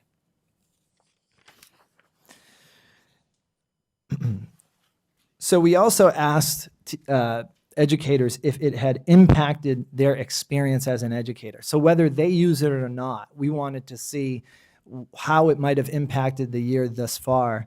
59.1% said neutral to positive. So again, that could mean not great or not significant. There's some impact, but definitely neutral to positive. 59.1 said neutral to positive, while 25% did say negative. So that's very important as we look at, for the small percentage of people who said yes, it has significantly impacted, which is only 17.6%, there's still a decent portion of people that are saying, okay, there are some negative results that we have to look at. So not that it's all negative, but it's certainly a call for us to say, okay, we've got to dig deeper and we've got to figure out how to equip these teachers so that they can address that negative impact that they're experiencing. And then that shifts us over to our challenges that we're seeing. So I just want to point out, in the next two slides, including this slide, you'll see bolded and underlined statements. That's because those terms came up in the survey as challenges that educators are seeing. So when we look at some of the challenges within artificial intelligence, the first one that should be stated right away is it can provide incorrect or inaccurate answers. So that's very important to point out that it is not always accurate, and it's important that both our teachers and our students know that. It can pull from inaccurate or misinterpreted data, and it can also have what's called hallucinations. So this is actually a term, an AI-based term, where essentially it's, for some reason, systematically, it's misprocessing the information, and it's generating not just incorrect information, but actually factually incorrect. So an example of this is it might take two authors and combine their names and come up with a citation that's completely never existed, and it will look very professional. So that can be very misleading, particularly for students. I think, most educators will look at that and go, no, I'm pretty sure, Ernest's last name is Hemingway, not something else, right? And so we just have to be aware of that there are outright facts that look accurate that are completely false. And so that's important to note. It's also known to generate discriminatory or biased results. It can do this. I will say, as I've been observing it over the last few months, they seem to be getting better at making the adjustments to avoid that. However, you may or may not have heard in the news recently with Google Gemini, which is a new platform that they recently came out with, they were starting to produce historically inaccurate images as a way to compensate for some of these potential discriminatory results. So as a way to compensate for it, it started producing historical images that weren't historically accurate. It makes plagiarism and cheating on assessments easier. So that's certainly, and again, I underline and bolded plagiarism because amidst the commentary from the survey responses, that was definitely listed multiple times as a concern. So certainly something we have to look at. It also puts the credibility of homework in question, and it does create privacy issues. So that's very important. So for example, ChatGPT, if a student were to type information in there, where does that information go? Does OpenAI now have access to that information? So these are questions we have to ask ourselves whenever there's a platform that may or may not be used by our students, and definitely in schools, but also we have to work to make families aware of the potential repercussions of what they might be typing about themselves or about their work into one of these platforms.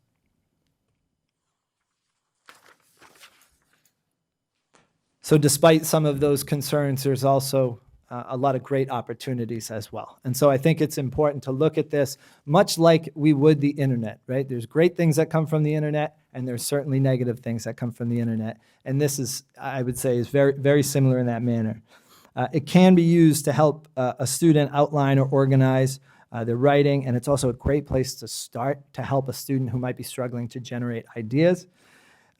There's also potential to serve as homework support. I don't have a demo for this, but I would highly recommend, if you are interested in the subject and you want to explore, download the Pi app, P-I. Download that app.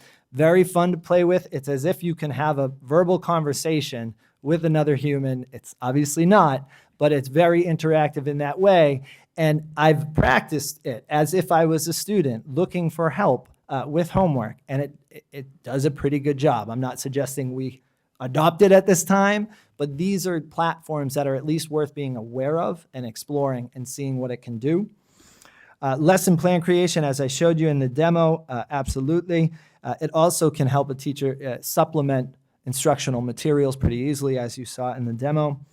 And it has potential to create comments and instant feedback for formative assessments. So this is something where students might have access to feedback much quicker than waiting on a teacher doing it. That being said, it certainly wouldn't replace the teacher feedback, but it's another potential add-on to it. And it will allow teachers to more easily differentiate their instruction. So that's important to consider. So to help us prepare this district for artificial intelligence and the impact it might have in the future, we put together a team to just start planning. So there's 7 teachers on that team. Right now, we started with high school educators. We do plan on opening that up beyond that, but we started at the high school levels. 7 teachers, 2 building administrators, Mr. Cavallo from the IT department, and myself. Our mission is pretty straightforward. The first steps towards achievement of this are focused on making sure that we can minimize the challenges, but leverage the strengths so that we can enhance both the teaching and the learning experience for our students. So our first goal is based on guidance and policy research. So the goal is to develop and draft guidance, and I put and/or policy language because there's still so much to learn that it most likely makes sense to start with guidance. That's kind of where we've landed as a team. That's kind of what we're seeing. But I will provide some examples of some language from other districts. But our action steps to achieve this are to identify the priorities to address this within the language, to research existing policies, and then to actually draft and share that language with district leadership. And I will show you a timeline towards the end of this presentation just to show you when we hope to do that. Just the goal status, so far the identified priorities to address, defining artificial intelligence, offering guidance, but specifically targeting who's reading that guidance, so making sure we have guidance for students, for educators, and for families. I think that's very important. Making sure that we are aware of how to guide teachers and students regarding academic integrity and understanding the challenges, and also research existing policies, language, and guidance language, particularly among Boston, Newton, and Westwood. And quite honestly, as I've been attending these seminars and summits on this subject, there's many districts that don't have this language, so there wasn't a huge database to look at. What you see here is Boston and their language that is available on their website at this time. So again, our goal is to look at this and look at what we like about it, what we don't like about it, as a way to help guide us as we develop what Quincy Public Schools should utilize. So we really appreciated the fact that there were guiding principles, and I also just want to point out on the right, I know it's hard to see, but they break down guidance to specific groups. Their groups are based on learners, teachers, and employees. So as a team, we don't necessarily agree with that group targeting. As I said, students, families, and educators is more our target groups, but at the same time, the way they formatted that, breaking it down, sounds like it's a good idea. Additionally, if we look at Westwood on the next slide, excuse me, Newton. So what they did differently with Boston is they put the definitions right on there. So again, it's very important to identify what we're talking about when we say artificial intelligence, because it is such a broad topic.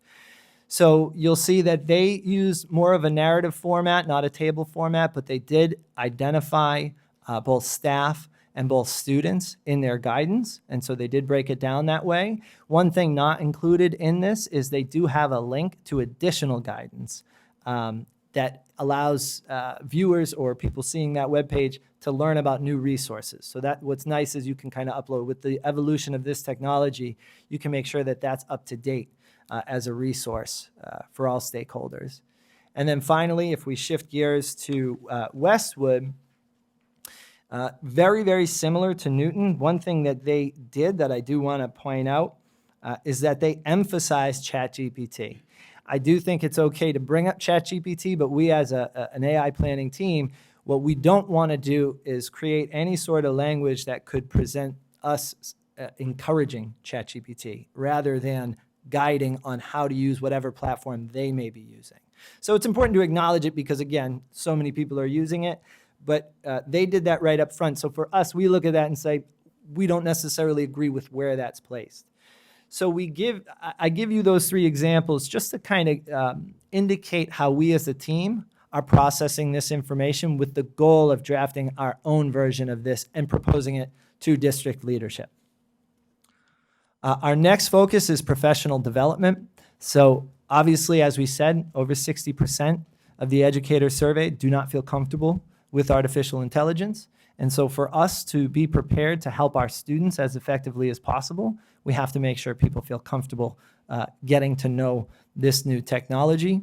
So our action steps are to identify the initial needs of teachers. Part of that was done through the survey.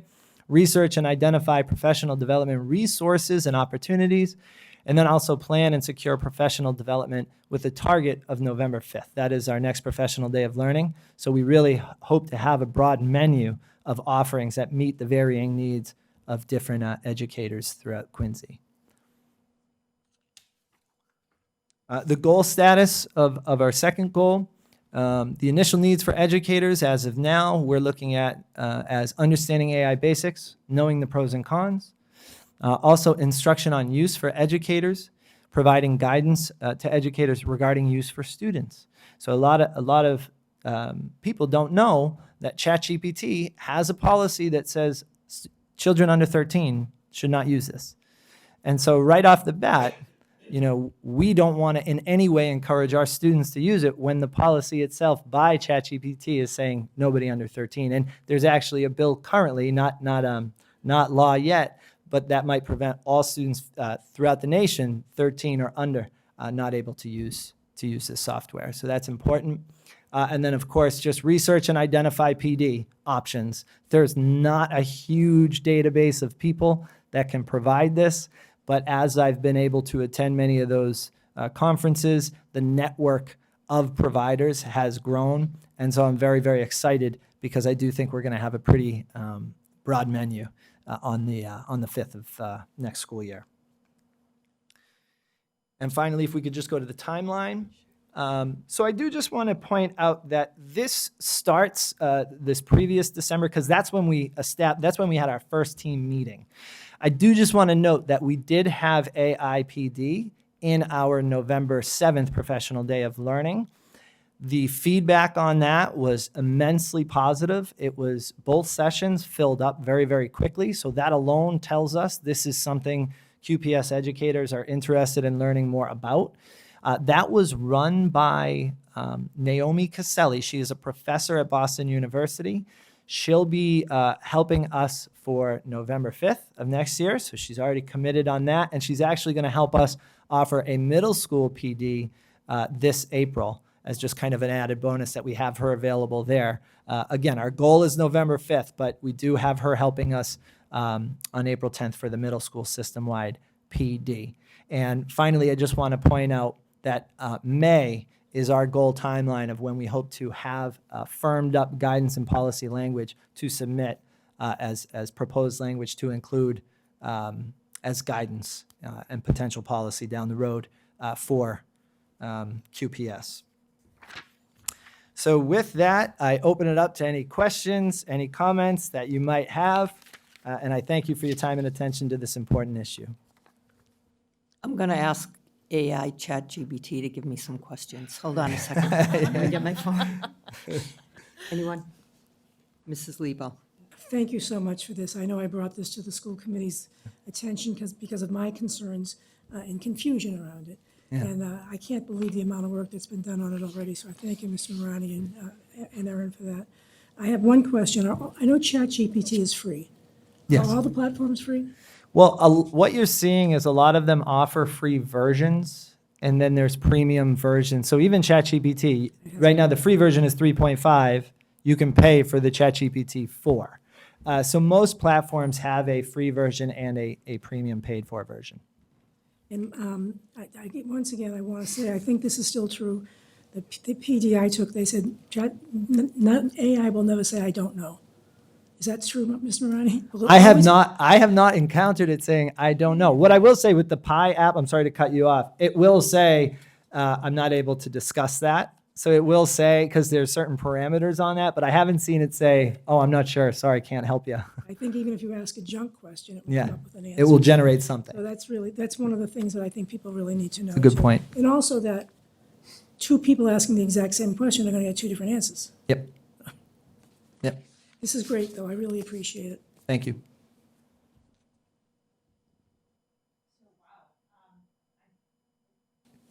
Yeah, wow, I'm still processing all this, and it's just so different and new for me, not really necessarily for the students. I know that the staff has been asking for guidance on this, so I'm really glad that we're looking into it and exploring it, despite I feel like I don't fully understand all of it and the ramifications, but I'm glad you're looking into it as a team. And do you foresee us getting to the point that we're going to be, I don't want to require, might feel too strong, but requiring us to be asking educators to use these or encouraging them in any way? Or is this really just, if you're going to use it, this is some things to remember?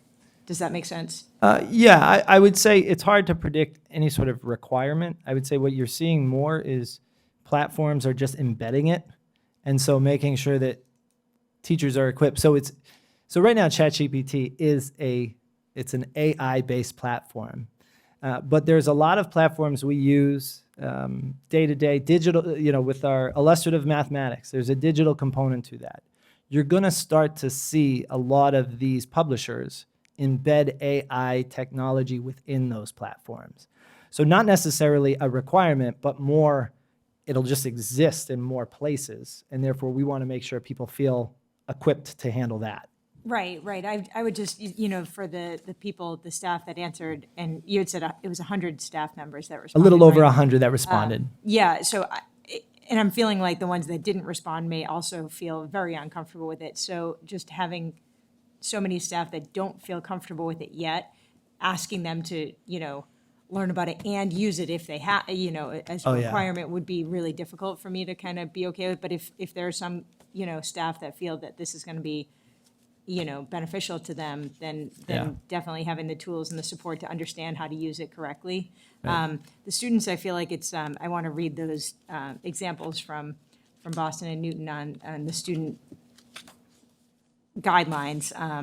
But definitely, I think those need to be looked at really Yeah. carefully. Yeah. And is there anything out there that can help teachers understand or differentiate in a student's work if that's been used? Is there anything at all about that? There's a lot of platforms out there. I would say that will help exactly with that. The challenge is assessing how effective they are in doing that. And that's where this subject is there's so much nuance to it because, for every concern that's out there, there's a platform to address that concern. but we can't rely on any of these things fully, right? So at the end of the day, it's just going to take human judgment to figure out how to handle that. But there are platforms that help with that. The efficacy of those platforms varies. I would describe all the different AI-based platforms right now as just a fire hose of platforms that are coming at everybody, and knowing, what to ignore and what to look at closer. That in and of itself requires guidance and professional development. Okay, thank you. Sure. For your work on this. Thank you. This is a great presentation. Thank you so much for all the work on this. I recently went to a conference on AI, and it was very interesting, but I was talking to, one of the things the presenter did put in his presentation was talking about how back in the day when calculators first came out, how people thought, students are just cheating, and now in this day and age, we're using them as a tool.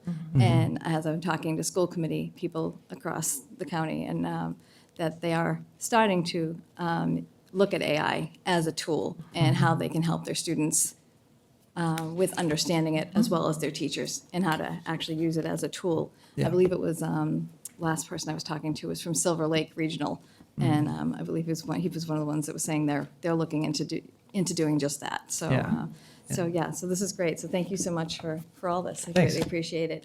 Is this something we should be bringing to our policy subcommittee now, or you want us to hold off and bring it a little later? Well, I'd respectfully request that we put together a document and propose it to district leadership, and maybe from there, that decision could be, proposed to the board.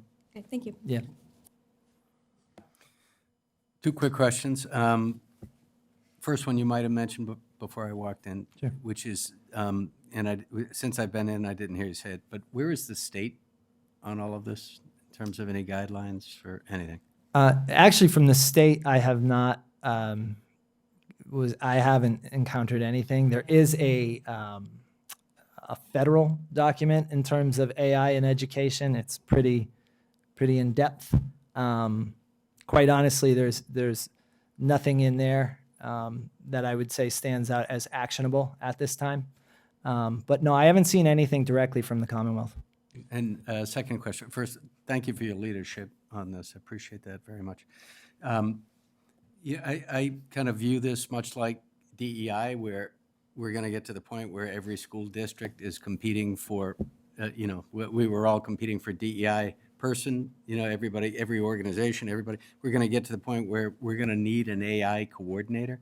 And my question to you is, do you envision that? And if so, at what budget time would that be something that we would think about? Quite honestly, there's so much, kind of guessing of what might be. It's hard to say.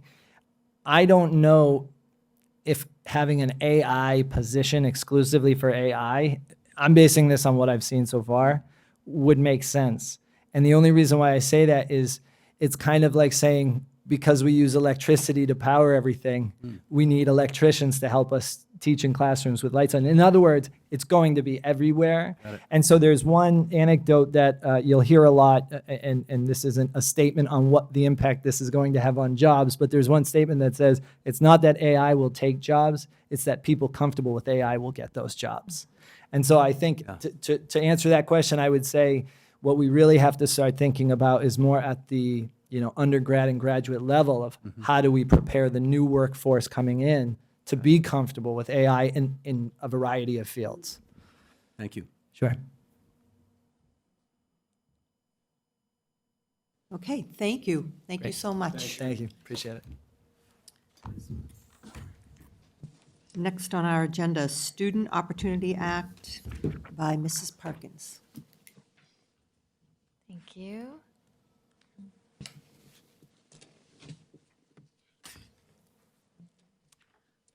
Okay, thank you for having me. I just, as you know, the plan for the Student Opportunity Act is due on April 1st. And so it needs to be voted on by the school committee. And so we've put together a presentation for you tonight. You have before you have the actual plan itself. So this is what will actually, eventually, we will hit submit and send to the Department of Ed. So that's an actual copy of the plan. And then for the public at home, we've basically taken that for the most part and put it into a PowerPoint presentation.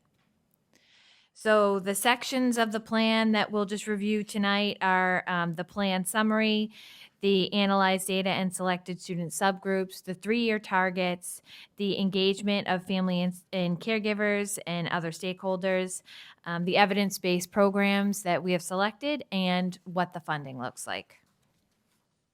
So in terms of the plan summary, so as we mentioned in the past few presentations, we are targeting for accelerated improvement students with disabilities, English learners, Hispanic and Latino students, and African American subgroups. And this is based on the disparity data that we shared with you, I think, a couple of meetings back.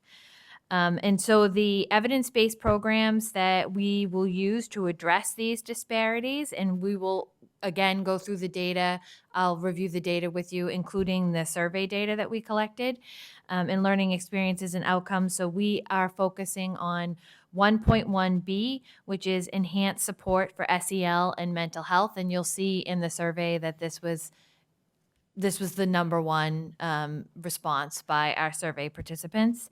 And so what we are proposing is that we will partner with community-based providers to provide greater access to in-school mental health support. We already do this with Walker Therapeutics, and we'll talk a little bit about what we currently do in a future slide. And then we are also proposing that we partner. We're actually really excited about this initiative, that we partner with Big Brother, Big Sisters to institute a mentoring program at the high school level, specifically at Quincy High School.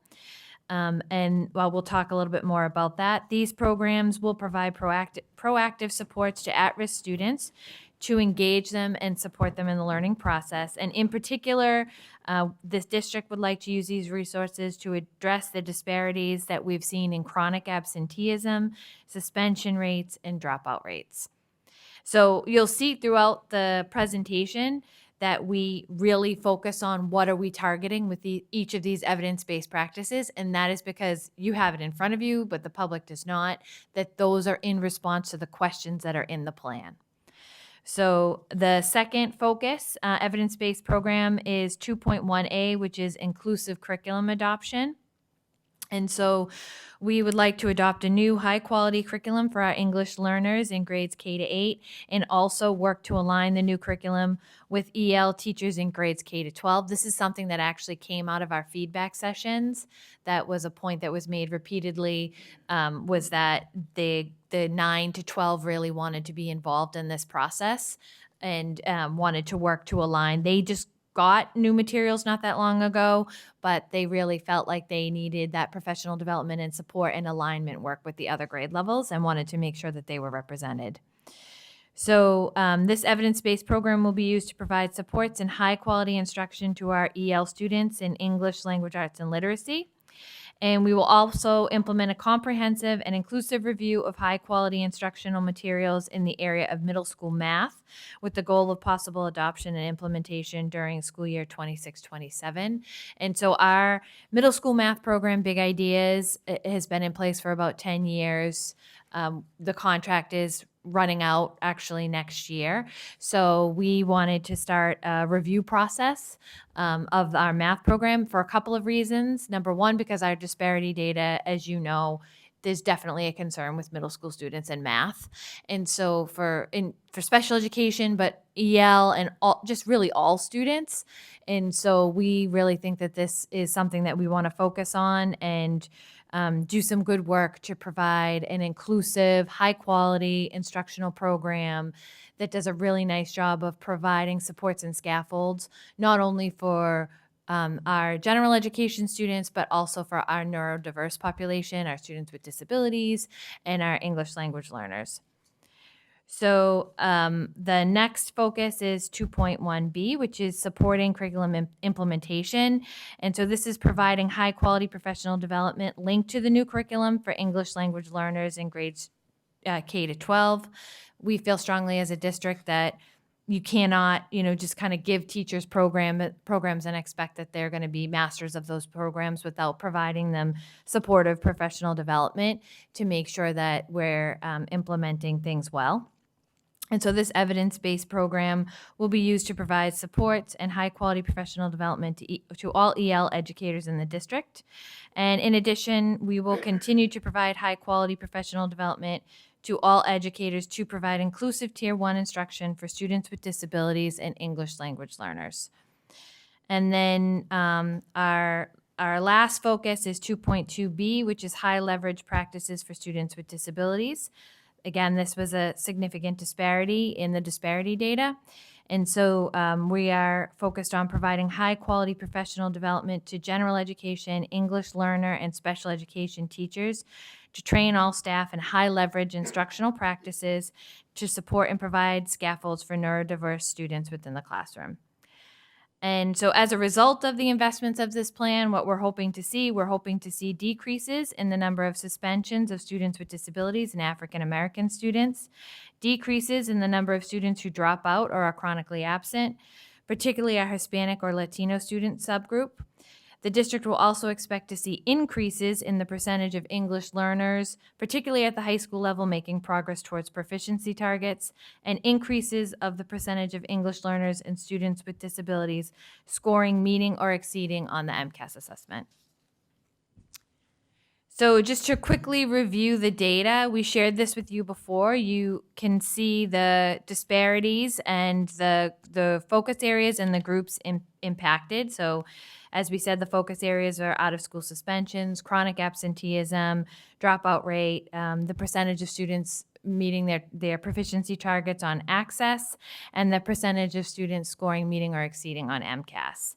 And so after an analysis of the data suggests the following, that where we really feel like we should focus, as I mentioned, is on increased access to counseling services and behavior and mental health supports, implement a new high-quality core resource for EL instruction, and as a component of a tiered system of support at the high school level, the district will institute a mentoring program.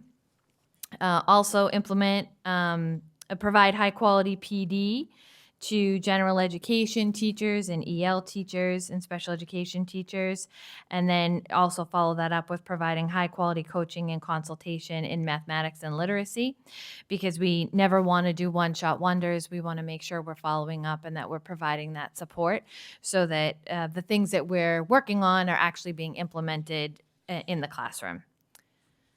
And so the next slide is the disparity data. I won't go into this again. We did already share it once before. We've shared it pretty much all over the place. And so, I won't go through that again, but for anyone that wants to see it, it is here in the presentation. And then the survey data, we had 292 people complete the survey.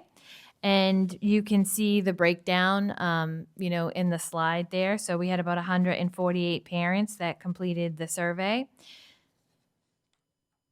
And so just their responses, so we provided them with a Likert scale based on the things that we had presented earlier, the different focus areas and the things that we suggested. We also provided an opportunity for open response.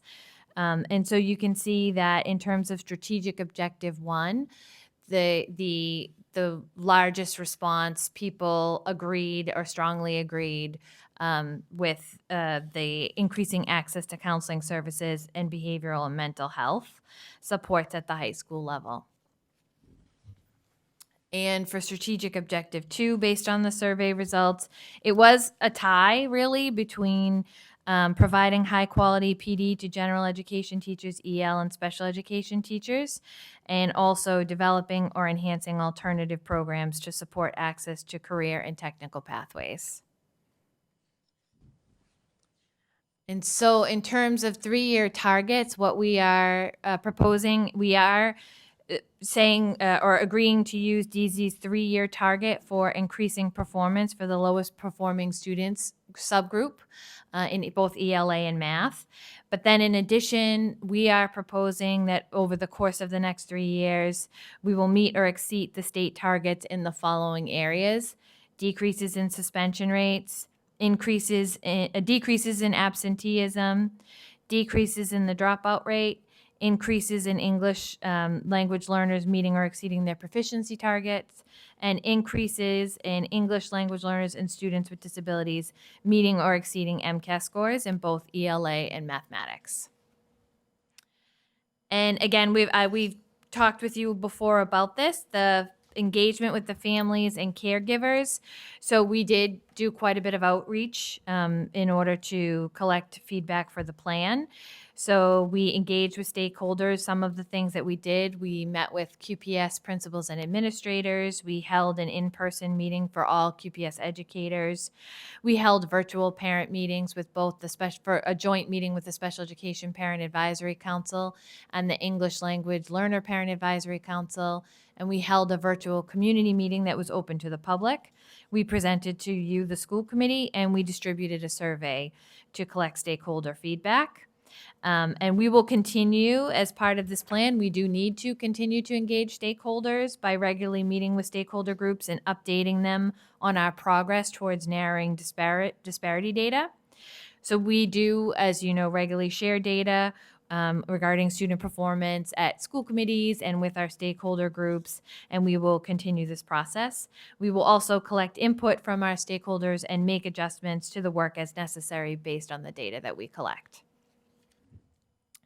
So now to really kind of get into the meat of what we're suggesting that we do, and so and I want to say this is one plan where there's a lot that we do in the district. This is just focused on these areas. It does not mean that we're not doing other things that might not be mentioned here in this plan. So in terms of for 1.1B, so the things that these are things we are already currently doing, and we are suggesting that we continue doing them with the SOA plan. And so that is continue with adjustment counselors at the 2 high schools and 1 at the middle school.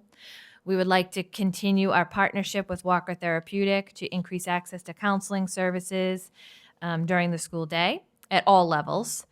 We would like to continue the implementation of our open parachute program, and we would like to continue to support the multilingual student liaison located at Quincy High School. And we'll talk about the funding that's associated with this in a few minutes.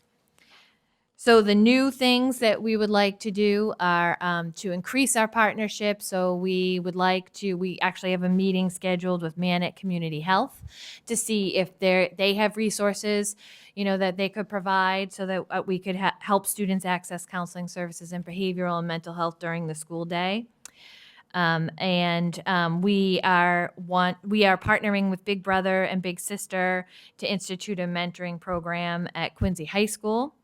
And this would involve 1 additional full-time staff person, but that is actually given to us by Big Brother, Big Sister. So it's actually not something that we necessarily need to fund. There is a small cost with the program, but it is not equivalent to a full-time staff person, and we'll talk about that.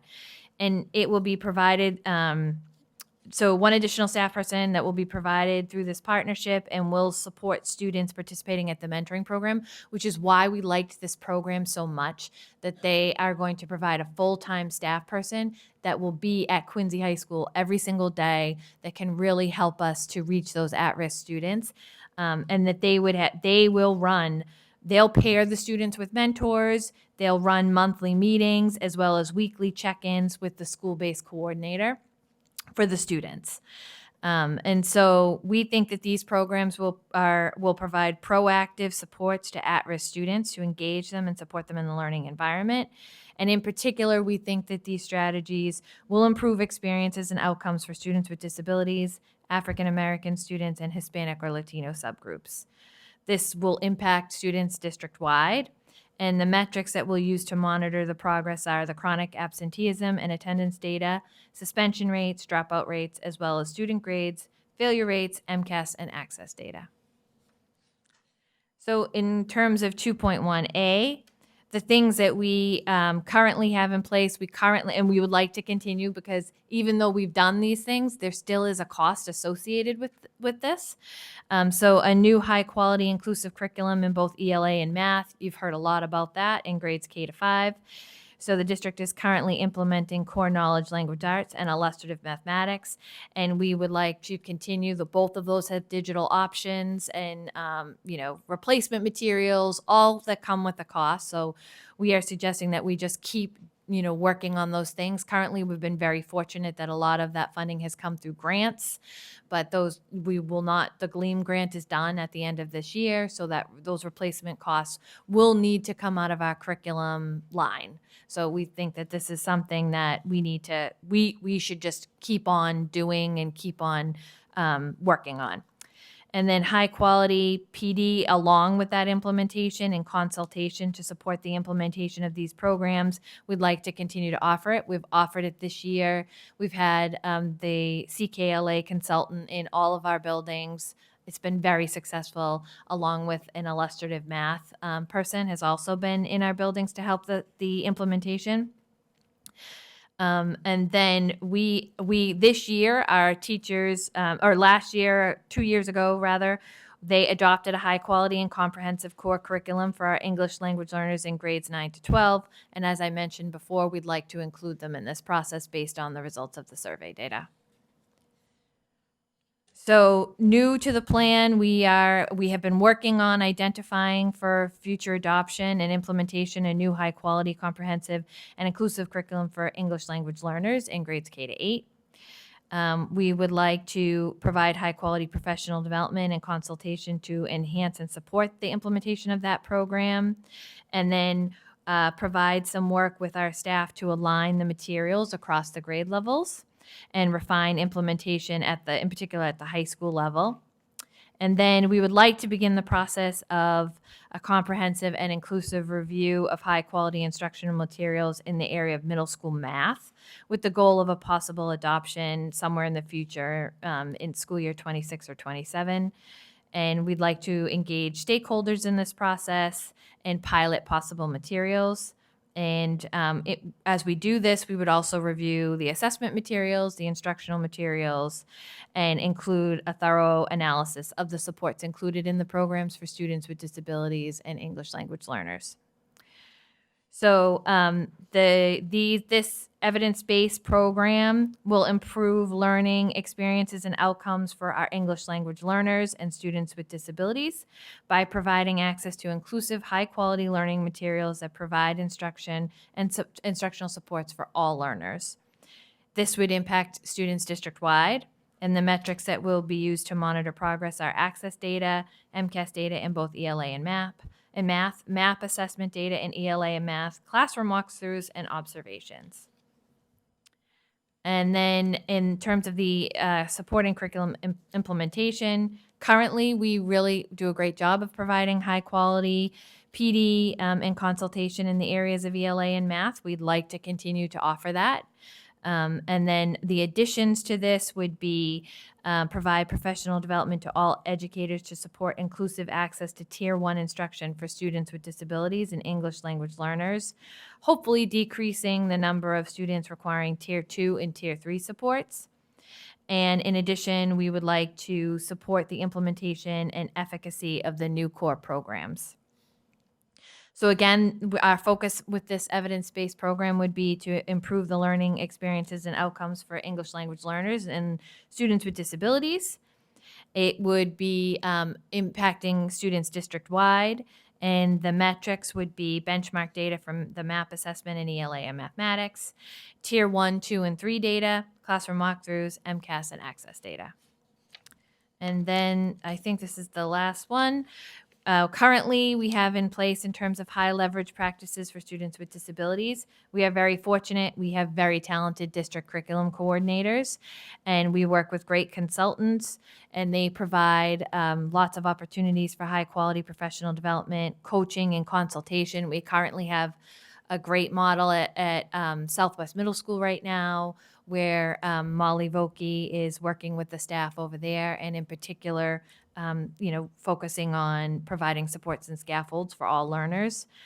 And so what we would like to do that is proposed in addition to that in this plan is to just increase the implementation of high quality professional development, really focusing on the three groups of educators: general educators, English language learners, and special educators, to really focus on the time when all students are in the classroom. So high leverage practices, scaffold, support strategies, how do you accommodate, how do you modify so that all students can be successful when they're in the general education classroom.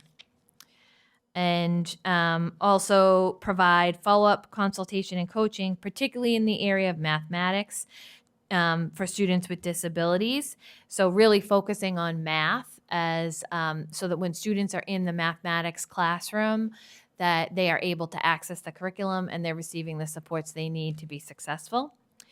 And so this evidence-based program will improve learning experiences and outcomes for students with disabilities.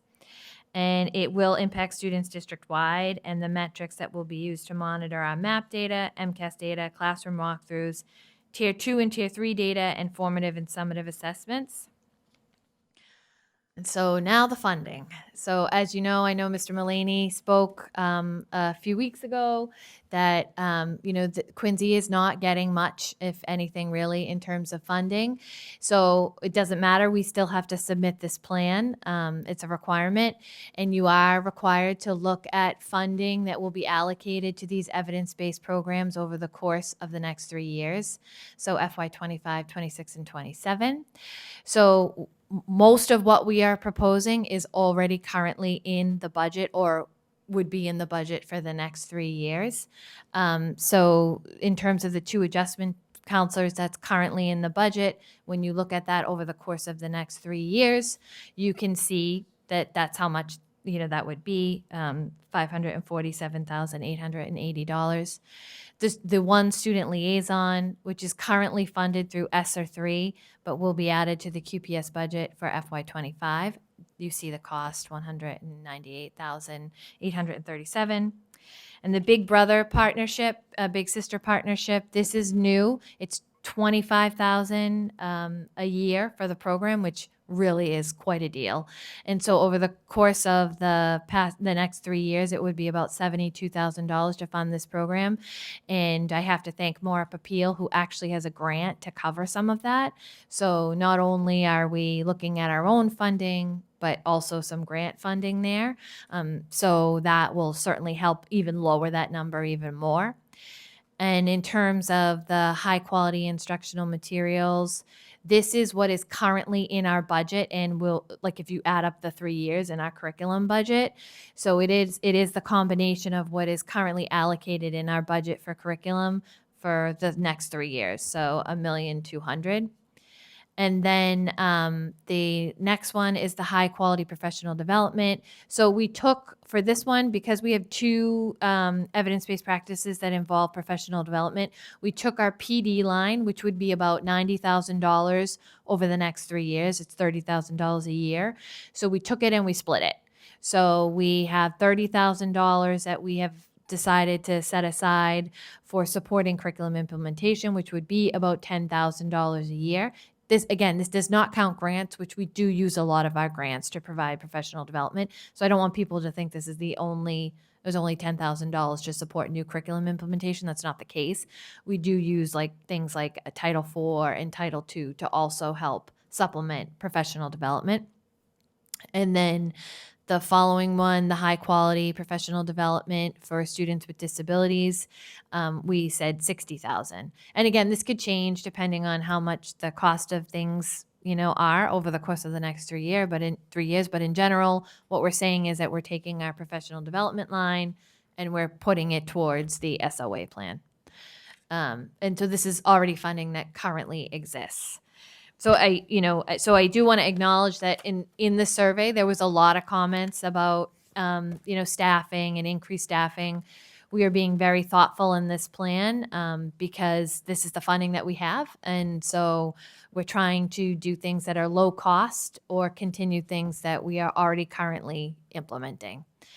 And so I went through that really fast. It's a lot of information and it's dense. So I thank you, and I'm happy to answer any questions.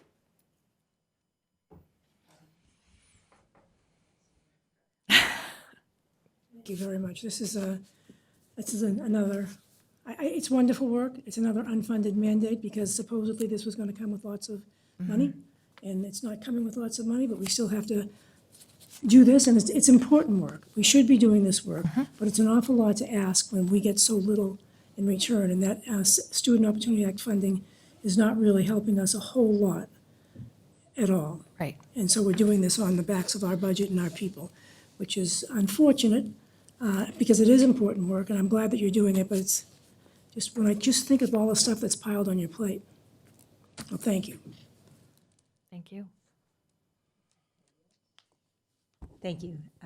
Echo those sentiments. This is a lot of work, and thank you. And I'm really glad, again, I said this the last time you guys were here and spoke about this, but that we're already being so proactive that a lot of this stuff we're already kind of having in place, which is great.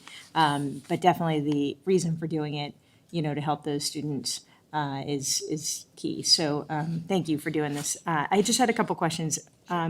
If you could just speak a little bit more about the mentoring program, the Big Brother, Big Sister program, about how, so one staff member from Big Brother, Big Sister would be at Quincy High School. How would you select the students to be mentors? And I feel like I can sense some kind of challenges with that, having a peer. It's not like a, Big Brother, Big Sister. I always think older to younger. But Oh, I mean, it is older to younger. Yep. Oh, okay. Sorry, maybe I didn't explain it well, but the full-time staff is like the coordinator because what they've found, so they do this model right now, I think in Everett, Maura?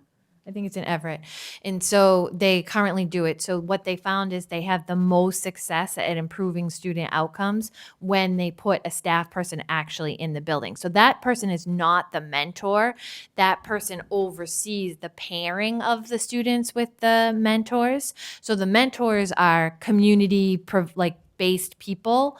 So it could be someone from Granite Telecommunications, or it could be, someone from Arbella, so they'll work to find the mentors, and then they will try to pair students up. So starting with the 8th graders, it's 80 students. It's for 80 kids for next year, and it's about $30 a kid. And we will look at, our students who are at risk for, some of the students that are in this disparity data, for things like chronic absenteeism, for things like failure rates, disengagement in school, those kinds of things. And then they will connect them with a mentor. And they try to match them based on interests, things that they like, things like that. So then the coordinator is in the school, because that's like the bridge between the school and the mentors. And so what they found is that it's really successful when they have a person that the kids get to know. And so it's like they're part of the SST team, they're part of the, the student response team. They are going to kids, into the classrooms and, help support students. And they're just they're visible, they're engaged, they're active, and they get to know the students and the needs. So there's all kinds of permissions that are going to be signed off on that. So it's not like something where they just come in. The person would be obviously quarried and fingerprinted. The parents have to sign permission. We have met with them multiple times to go through those permissions and things like that. But we're really excited about it. We actually think that it could be a very positive program for a lot of kids. That's great. I definitely misunderstood that. I thought Yeah, we were sorry. having high school kids mentor other high school kids, No. and I was just wondering. Nope, they're I could adults. see a lot of challenges it's there. the Big Brother, Big Sister program. Yeah, right. But it's in the high school. Gotcha. Okay. Definitely look forward to hearing more details about that one.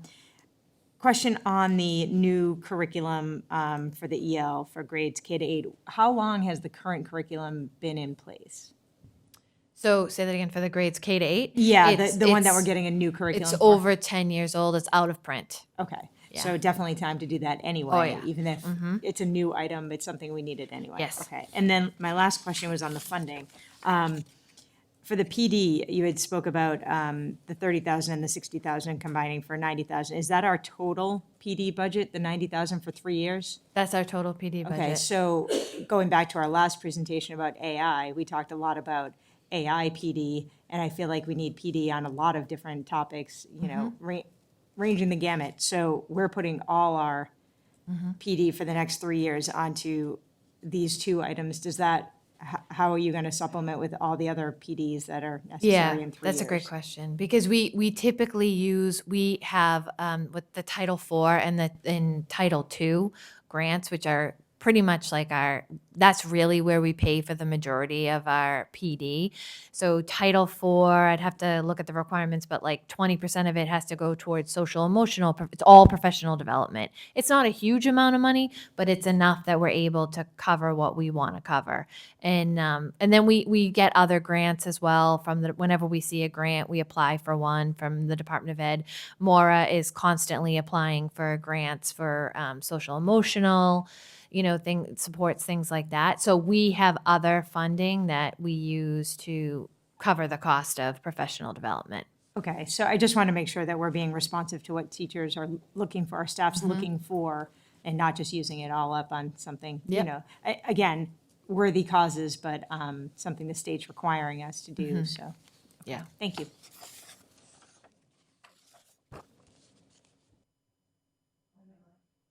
Make a motion to accept the plan? Yes. Motion to accept the plan by Mrs. Lebo, second by Mrs. Hubley, and we need a roll call, please. Mr. Begoli? Yes. Mrs. Cahill? Yes. Mr. Guttrow? Yes. Mrs. Hubley? Mrs. Lebo? Yes. Mrs. Perdios? Yes. And Mayor Koch. No.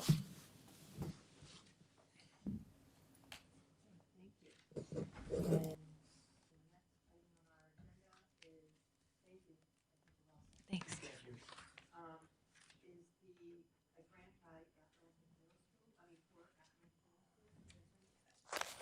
Quincy Public Schools has recently received a grant from the Boston Celtics and Boston Scientific to renovate a room at Atlantic Middle School as a fitness room. The value of the grant is $50,000, and the work is expected to be completed by April 9th. Motion to approve. Mr. Begoli? Yes. Mrs. Cahill? Yes. Mr. Guttrow? Mrs. Hubley? Mrs. Lebo? Mrs. Perdios? Yes. And Mayor Koch. Yes. Thank you. Quincy Community Partnership donation? Yes, the Quincy Public Schools continue to receive donations from local businesses and individuals. Donations totaling $39,014 were received between October 1st and March 15th, 2024, and were shared with you in your packet. If we could have a motion to accept those donations. So moved. So, Mr. Mulvey, I can see the last bunch of those are for the Credit for Life here. Can you give us an idea of what the rest of those are? Are they teacher mini grants or?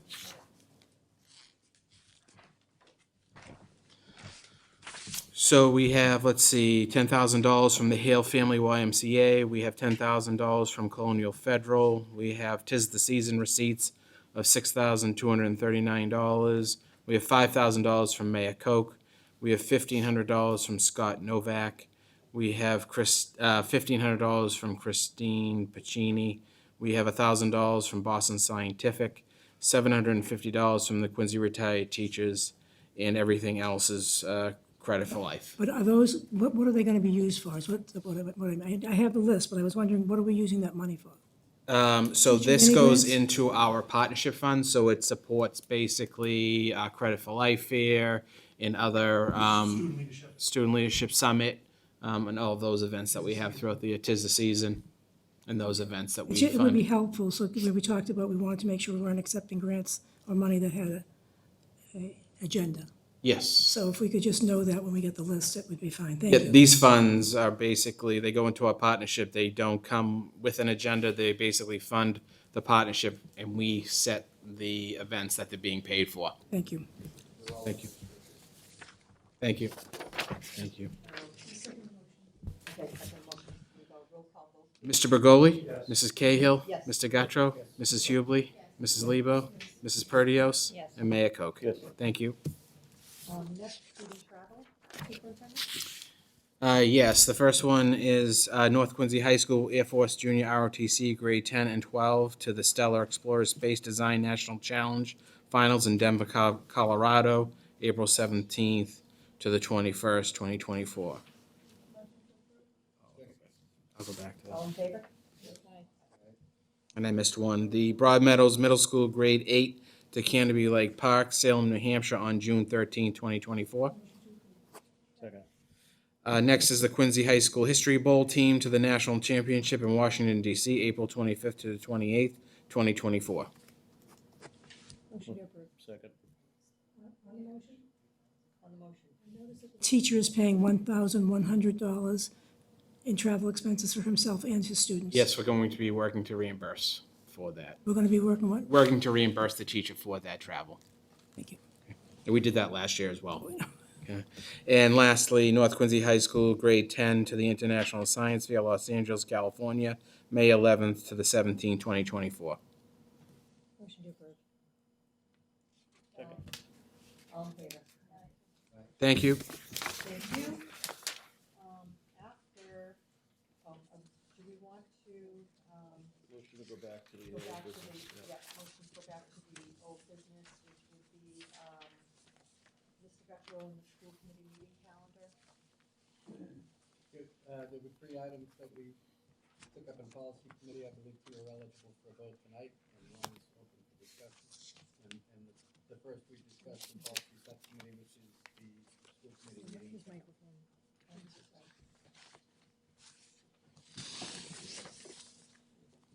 Oh, that's right. No, I said that there were 3 items that we talked about. 2 are eligible for a vote tonight. The first being the school committee meeting calendar, which we talked about in subcommittee. Roll call vote? Mr. Begoli? Yes. Mrs. Cahill? Yes. Mr. Guttrow? Yes. Mrs. Hubley? Mrs. Lebo?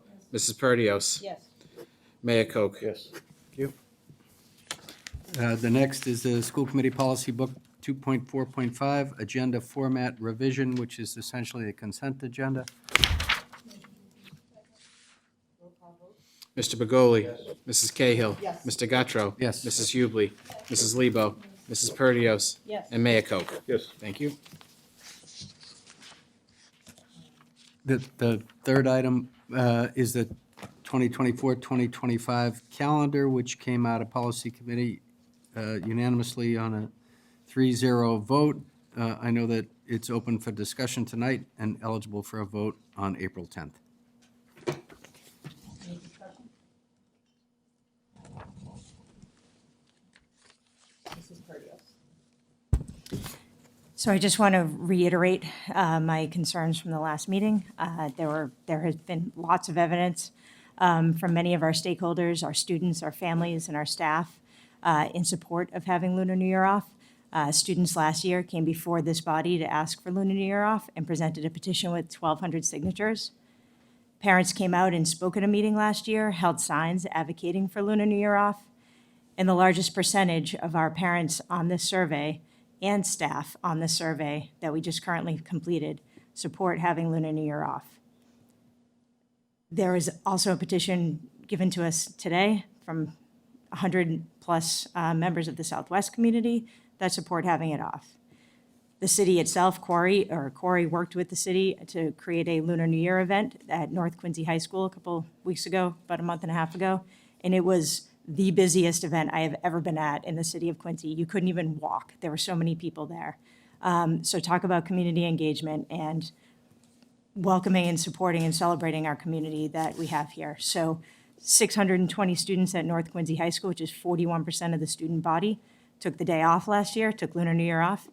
And I'm sorry, but I don't think excused absences are enough because that means that a kid misses out on what's taught in the classroom. And a lot of families aren't going to be okay with that, so they're going to send their child at the risk of not being able to celebrate that with their family. And I'm not comfortable with that. So I think our role is to represent our stakeholders and make decisions that are respectful of their thoughts and what they're asking of us. And other states are doing this. We're not blazing the way. We're not alone. And I don't understand why we wouldn't add this one day off after so much public outpouring of support for this. So I firmly believe we should have Lunar New Year as a day off in our calendar. Thanks. I wasn't at the subcommittee. I know there was some discussion and vote at the last subcommittee, and I appreciate that work. I did look over the stats on the survey, which we actually talked about when we had this discussion last year, going forward, about getting more input about it. And one of the things I mentioned back then was the concern, you know, when we have discussions on policy and decide to vote, you know, a lot of it's head, some of it's heart, some of it's soul on some of these issues. And the head tells me we can't give any more days off if we have a bad snowy winter, going into June, could be into July. My heart tells me that this is a holiday we should be acknowledging officially on the school calendar. You know, then begs the question, what's the next one? What's the one after that? And I guess we'll have to take them one at a time. So I would not be supporting the calendar as recommended by the subcommittee. And I would encourage my colleagues to think a little bit more about it. Thank you.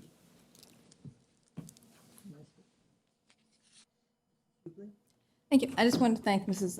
Owens for revising the bottom part of the calendar. I think she did a very good job on that. I love the wording. I think it's great. I think it's far less confusing as it was before when it had the cancellation days on it. Now it's specifically spelled out. I think that will be much better for our parents, and I really like how you did that. So thank you so much for your hard work on that.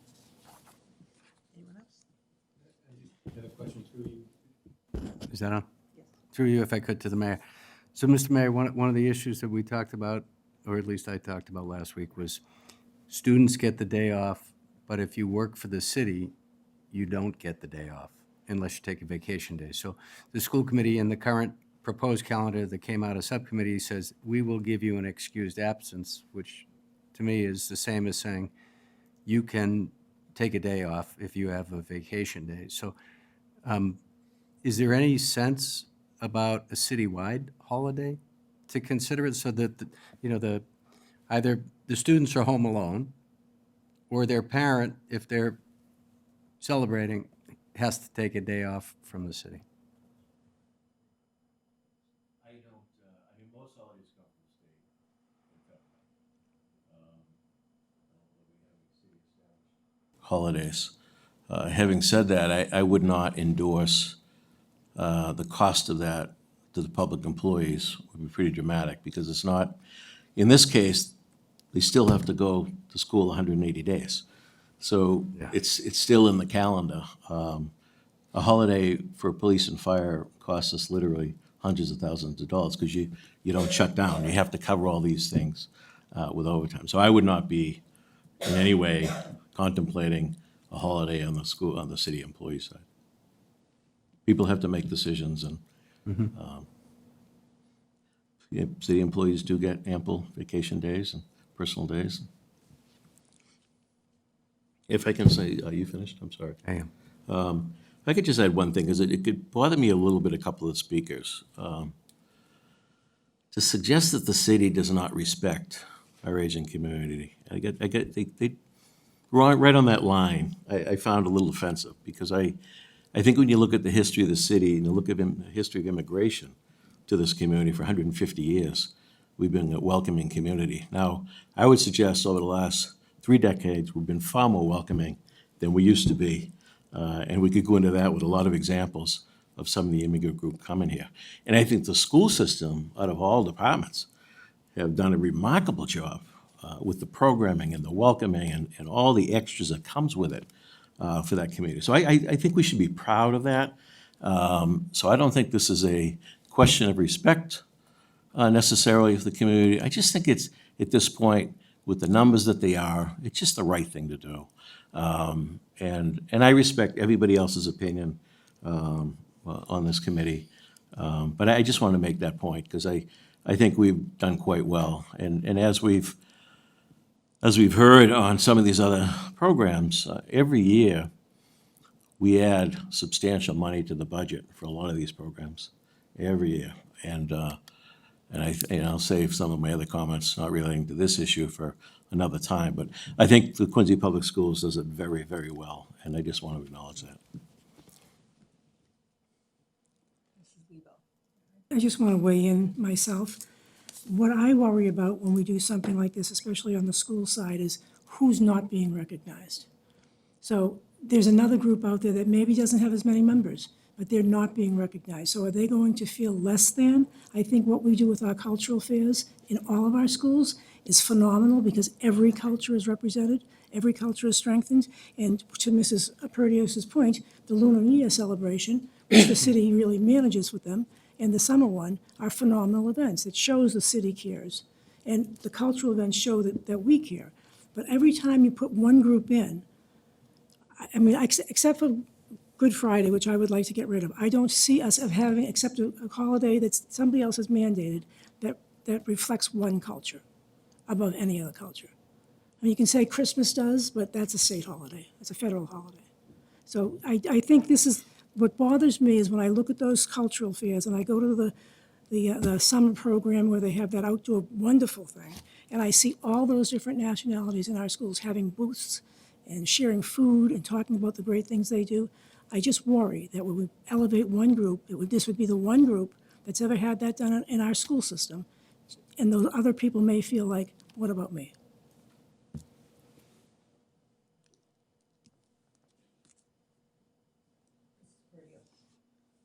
To Mrs. Lebo's point, I certainly wouldn't want any child to feel less than, and making this decision I don't think that's an exercise in that. I think if you go to any of these cultural fairs, which I know you all have been at, no one culture is trying to outdo the other. It's just trying to shine a light on all of their cultures. And I think that when you raise one up, you raise them all up. And if we have a higher percentage of student body in some of these other ones, and it mandates us having this conversation again, so be it. So maybe that's the time we look at Good Friday. I'm not sure, but don't let fear of something else prevent us from doing what's right for the highest percentage of our student body.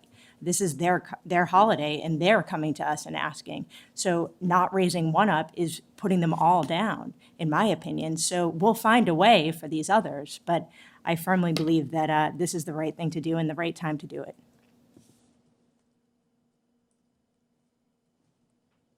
I respectfully disagree with that.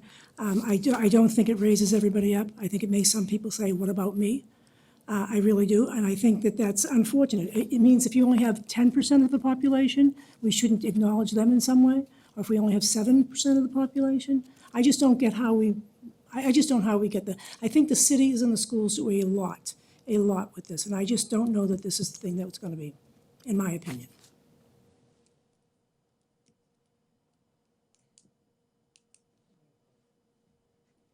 I'd just like to make one further point for the public, and that is all of the holidays we have are all in the contracts of all our employees. So to take one away to exchange is not that simple.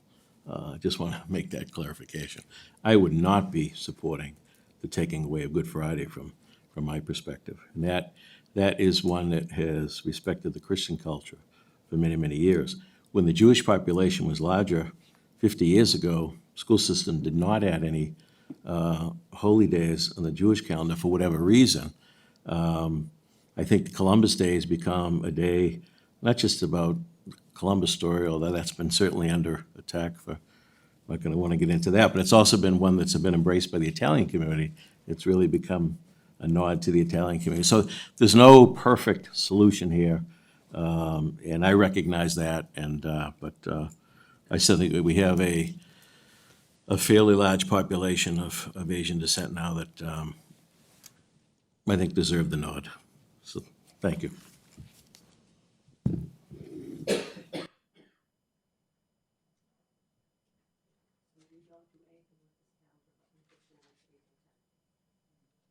So we'll move the calendar to April 10th, and yes. Procedural question? Yes, sir. And this is maybe for the superintendent or Laura. If amendments can still be made before the final vote? Sure. Okay, thank you.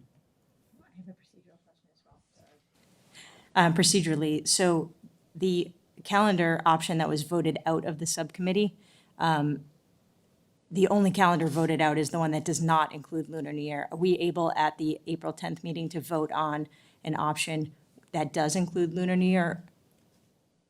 If I can answer that. It's kind of similar to what School Committee Member Guttrow just said. It'll be on the floor of the next meeting. People can make amendments, people can make motions before the final vote, so. But what's before us will be what came out of the subcommittee.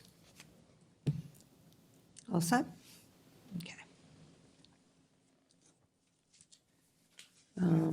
Let's see, next on our agenda, additional business. There's none. And communications, we have upcoming school committee meetings, regular meetings on April 10th, May 8th, and May 22nd, June 12th at 6:30 PM at the, all at 6:30 PM at the Coddington Building. Upcoming subcommittee meetings at the Coddington Building will be March 27th, Teaching and Learning at 6 PM, Policy at 7. April 24th, Quarterly Budget and Finance at 6, Teaching and Learning at 6:15, Policy at 7 PM. Mrs. Lebo. May I make one addition to this from some communication we got since the agenda was delivered? We received some communication from the chair of the Holliston School Committee. I don't know if you've all got to see that or not, but I would like to know if we could get Mr. Mullaney to weigh in on it with us before we, I would like to consider doing that, but I'd like to have him weigh in on it, and the mayor weigh in on that also before we make a decision. Thank you. Okay, so that will be on the next agenda in communications. Reports of subcommittee, Special Education Committee, Mrs. Perdios.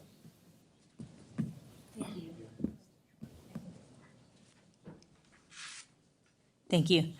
So on Wednesday, March 13th, we had a special education subcommittee meeting, which had one item on the agenda. Special Education Director Julie Graham, Coordinator Jennifer Leary, and Team Administrator Simone Buckley presented an overview of the new Massachusetts Individual Education Program, the IEP format, which is an update of the format that was introduced in 2003.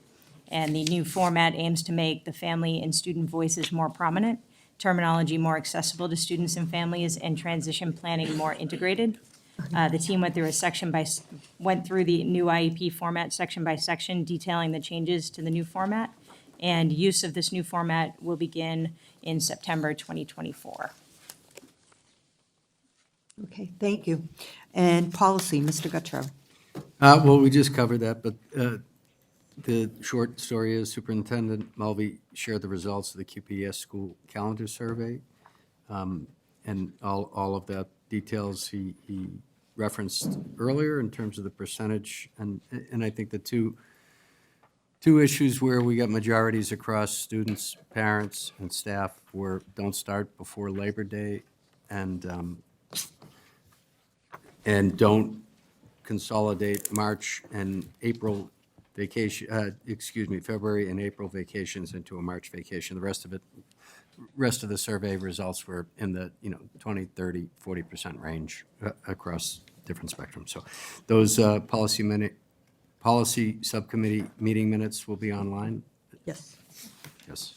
All set? So motion to adjourn? No, no executive session tonight, so, motion, yes. Can Mr. Guttrow remove, there's two items to remove from subcommittee also? Oh, do we need a motion to remove those, or? I'll make it, can I make a motion? Oh, yeah. I'll make a Go ahead. motion to remove those two items from subcommittee. Yep. Okay. We all set? Yep. All those in favor? All those in favor? Aye. Aye. Executive session, we will not be moving into, and motion to adjourn, Was made and seconded. made and seconded, adjourned. Thank you, everybody.